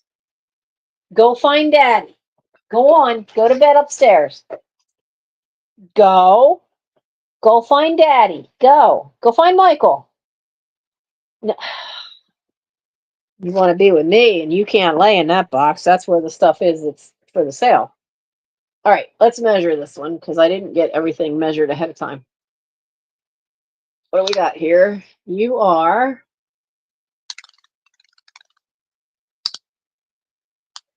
So you're 29 inches. A yard would be 36. So it's 29 would be what, 3/4 of a yard? But I'm pretty sure this is a 60-inch piece. Not centimeters. I need inches. Yep, 30 inches. It goes 30 inches right down to where the selvage, right to the edge where the selvage starts. So, it's a nice piece. I just don't know what I don't tend to wear any kind of reds unless it's like maybe a really deep maroon. But this is more of a cranberry plaid, cranberry gray with a thin black line. So if you're tiny, and I am so not, you could probably get a nice skirt out of it, maybe even a pair of shorts, definitely a vest. And I can't quite, it just kind of has that feel like a wool poly blend or cotton poly blend, but it's definitely got a selvage like it's wool. So the plaid piece, 29 inches by 60 inches wide.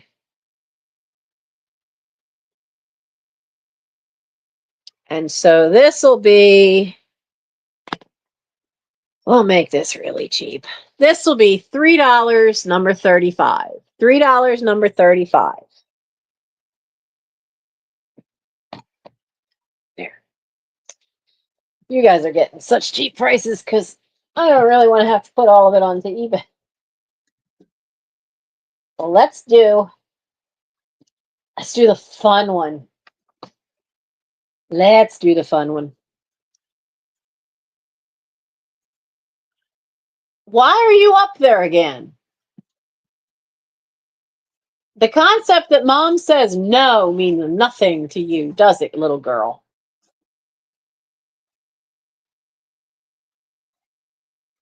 Her and her big round eyes. Oh, Val. Okay. Val gets number 35. Now this one, I have to admit, can you not lay on the antique Christmas decoration? Lay on the bag if you're going to lay on anything. So, I have to admit, I keep debating about this one, but it's a thin piece of corduroy with very thin, I have been out of the selling of fabric for way too long. There's a name for all that the lines that are on corduroy. There's a name for that, and I'm drawing a total blank. But isn't this great? Look at this. This is fabulous piece. And I just think I probably got it thinking I would make a purse out of it, because back then I was doing a lot of wild purses for the craft shows. Because, back then you didn't really have eBay. And I think that's probably what I got it for. And odds are it was probably a full yard at the time, but it is.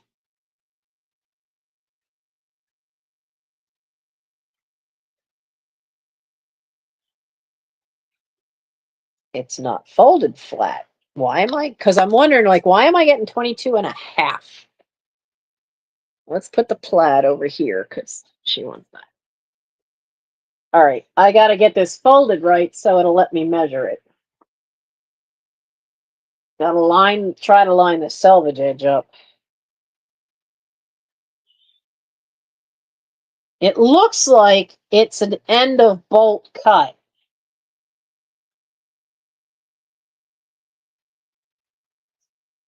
Because this end, it doesn't quite line up right on that end. It lines up on that end, though. All right.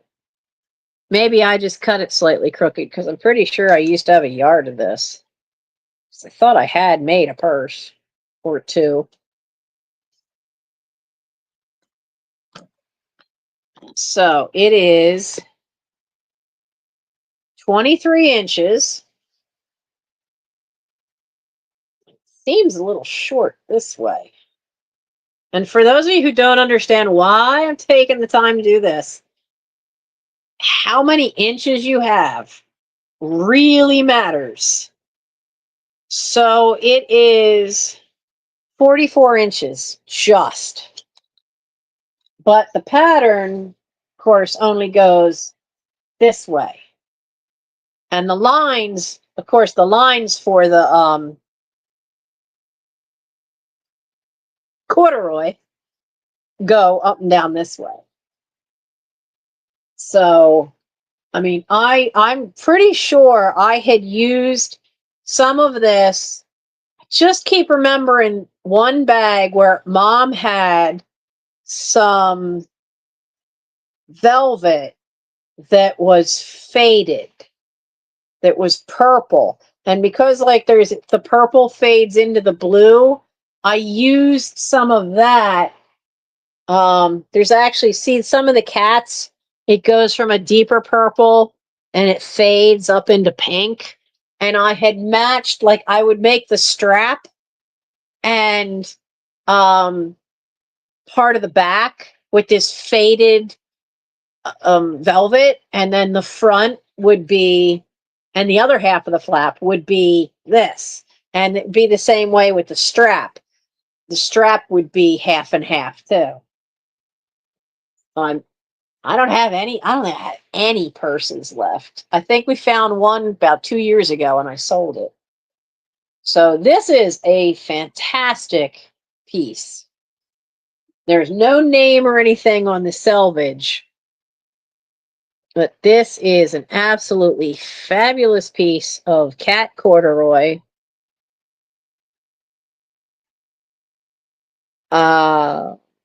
So this one, that kind of stuff was never cheap.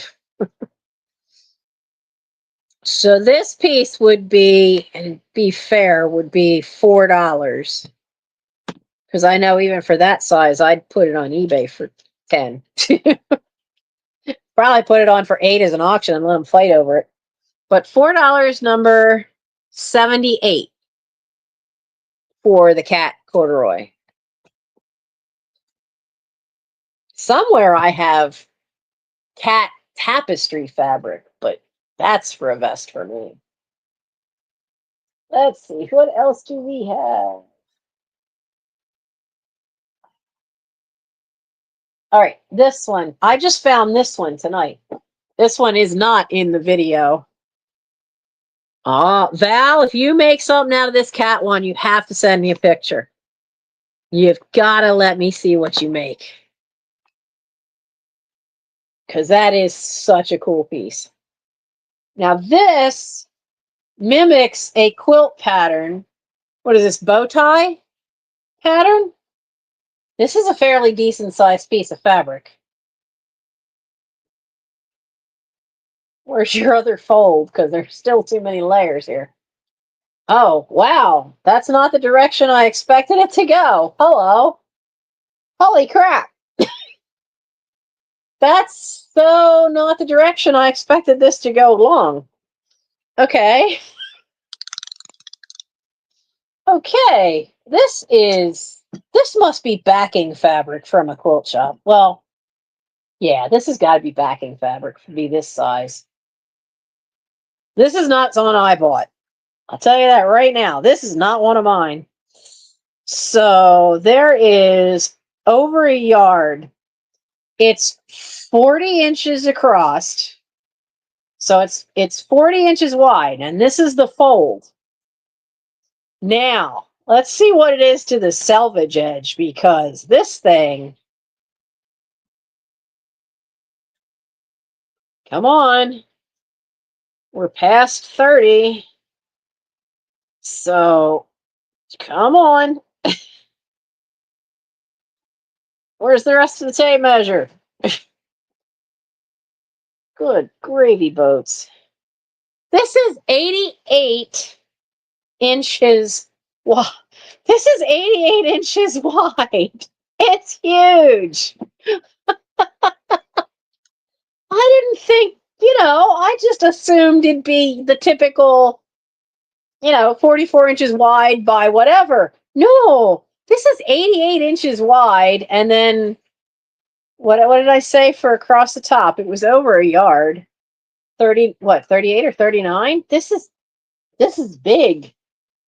So you could use this as backing for a quilt if you wanted to. But that's a big piece. Now, I can see the light through it. So it is thin. Oh, yeah. I can see the light fixtures through it. So it's thin, But it could be a really nice backing piece. Or, just make a nice throw for on the couch. Just big piece. My grandmother had a quilt that had bow tie pattern. So it had this pattern, but it would have one block with the pattern, and then it would be like this way and this way would be solid color. And then like catty corner would be all of the like going from here to this one. Catty corner would be the bow ties. And they would alternate. It was odd. They would alternate direction. So like if this one was this way, this one then would be this way. And of course that would be a solid color. So I think it was is like one whole row would be this way, and then the next row they'd be this way. And then she had buttons, flat buttons on a bunch of them. And I found out, I don't know whatever happened to that quilt, but it was kind of like a crazy quilt because a lot of the ones had. Uh-oh, why are you binging? Oh, okay. I thought it was telling me I was running out of power. Um, but it was made up of old clothes. It was made up of clothes. She made it in the 1930s and made up of some of their kids' clothes and old coats. And if it was from a piece of clothing that had buttons, she would save the buttons. And if they were flat buttons, they would be on the part that was the bow tie. But everything else was all plain cotton. Most of it looked like it was plain muslin. There were a couple of pastel pieces. I remember there being a pink and a yellow, but most of it seemed like it was cream, which might have been muslin for the plain squares. But every bow tie was a piece of outgrown clothing. But that's how I know that that's I think the pattern's called bow tie. But I remember that pattern. Remember that a lot. But that is a huge piece. That is a huge piece. So,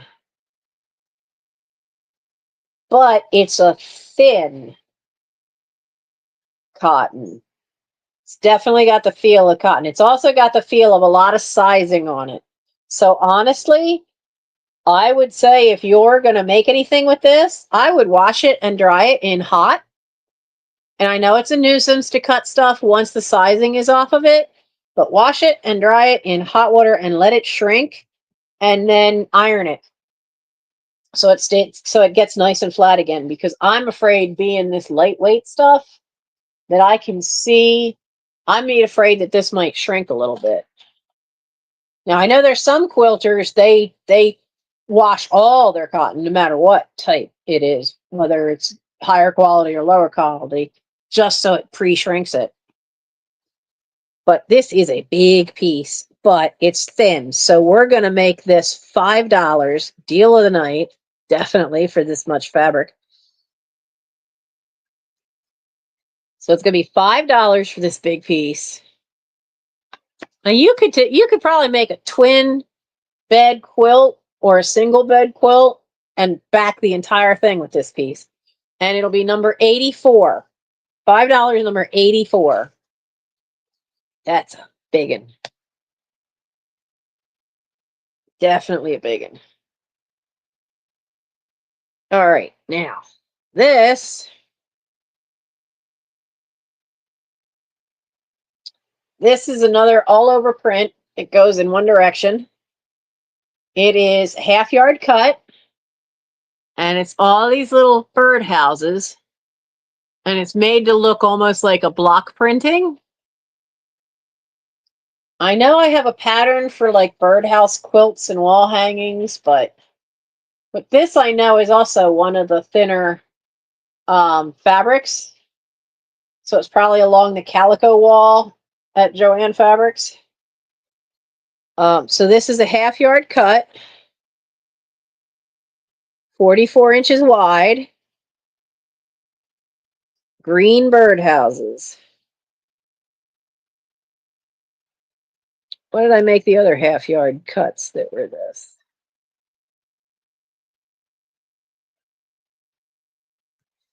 Well, this is that thinner fabric they used to do for their everyday cotton. But you know what? I should have written sizes down on some of these. 29 by 60 was the plaid, but that was heavier weight. So half yard cut, we're going to make it $2. $2, and it's going to be number 39. $2, number 39. I'm starting to lose my voice, but I've got 2 things left. One up there and one over here. Now this one's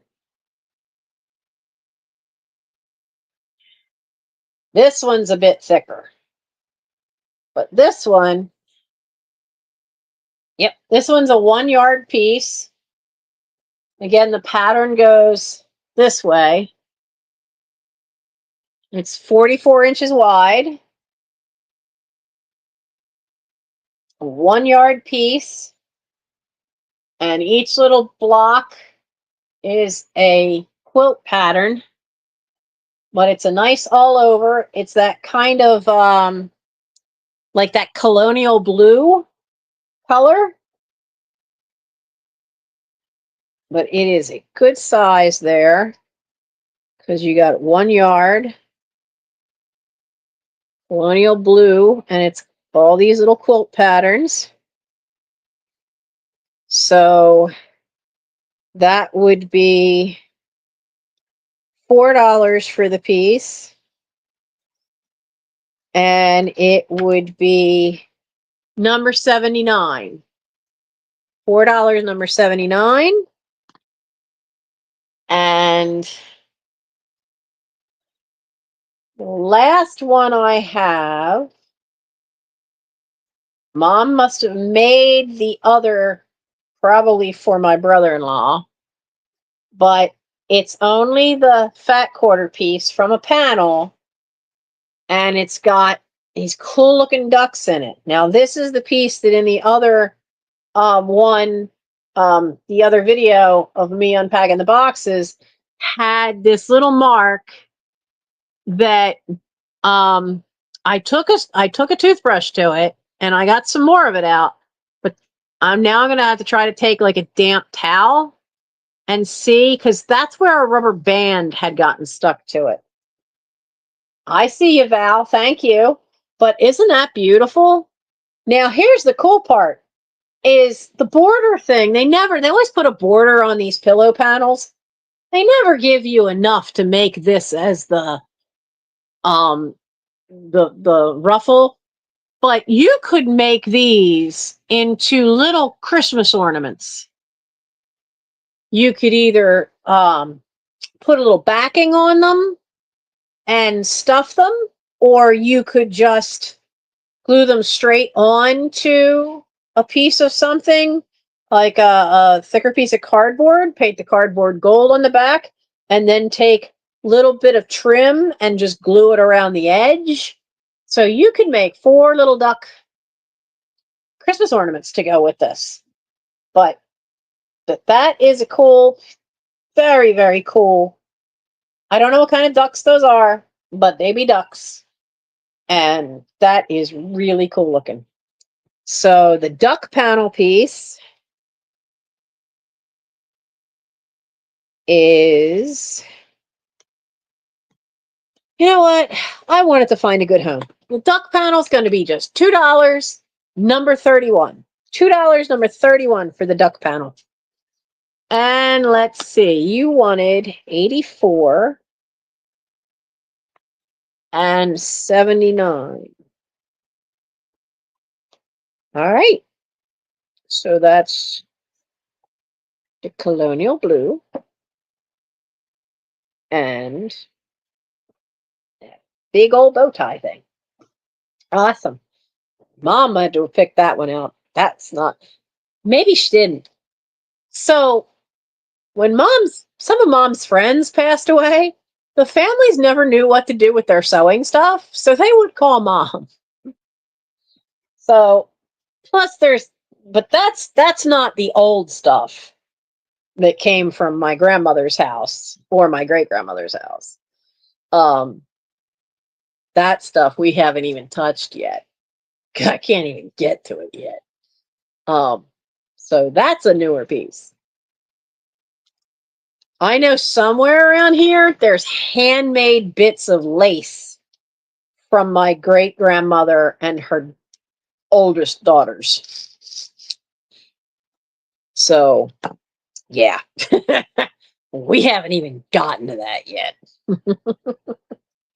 Some of it's, I think some of little bits of it are in a really old video where I took you guys into the attic with me and we went through a box, and there was a little box I opened up with all these little lace bits. Pretty sure that was a bunch of bits that were made by Nana, and probably, I know she taught Annie Al. I'm pretty sure she taught Annie Floss. Don't know if she taught her daughter Ellen, which would have been my grandmother. But I do know definitely Annie Al knew. She was the oldest one. But she had taught them how to hand make lace. So, all right. I'm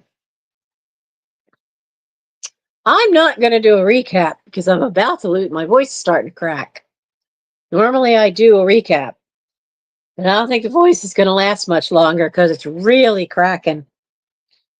I have to start singing scales and getting my voice back in shape, because by working at home, and I don't talk to anybody except Gary now and then, I'm finding that my sales go too long, my voice cracks. You guys know this.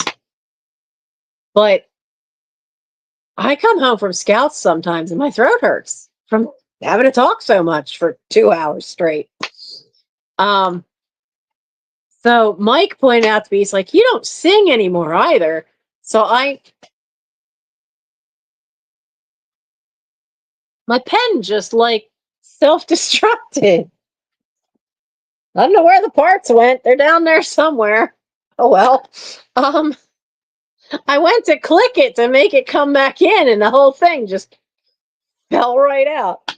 But there's the Ardent Singers in Delaware is doing Arthur Sullivan's last work, and it's called The Emerald Isle. And I would dearly love to go sing in the chorus, but I have to get my voice back. I haven't sung since Mom died because I couldn't. Like, my heart just couldn't. And it's time. It's time. I used to get such joy from singing that, and to be able to do a piece of Sullivan's that's never normally done, it'd be awesome. Because I love his music.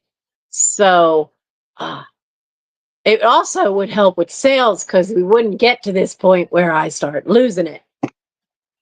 I have to have a voice for tomorrow because I'm going to see my sister. So I'm not going to do a quick run through. I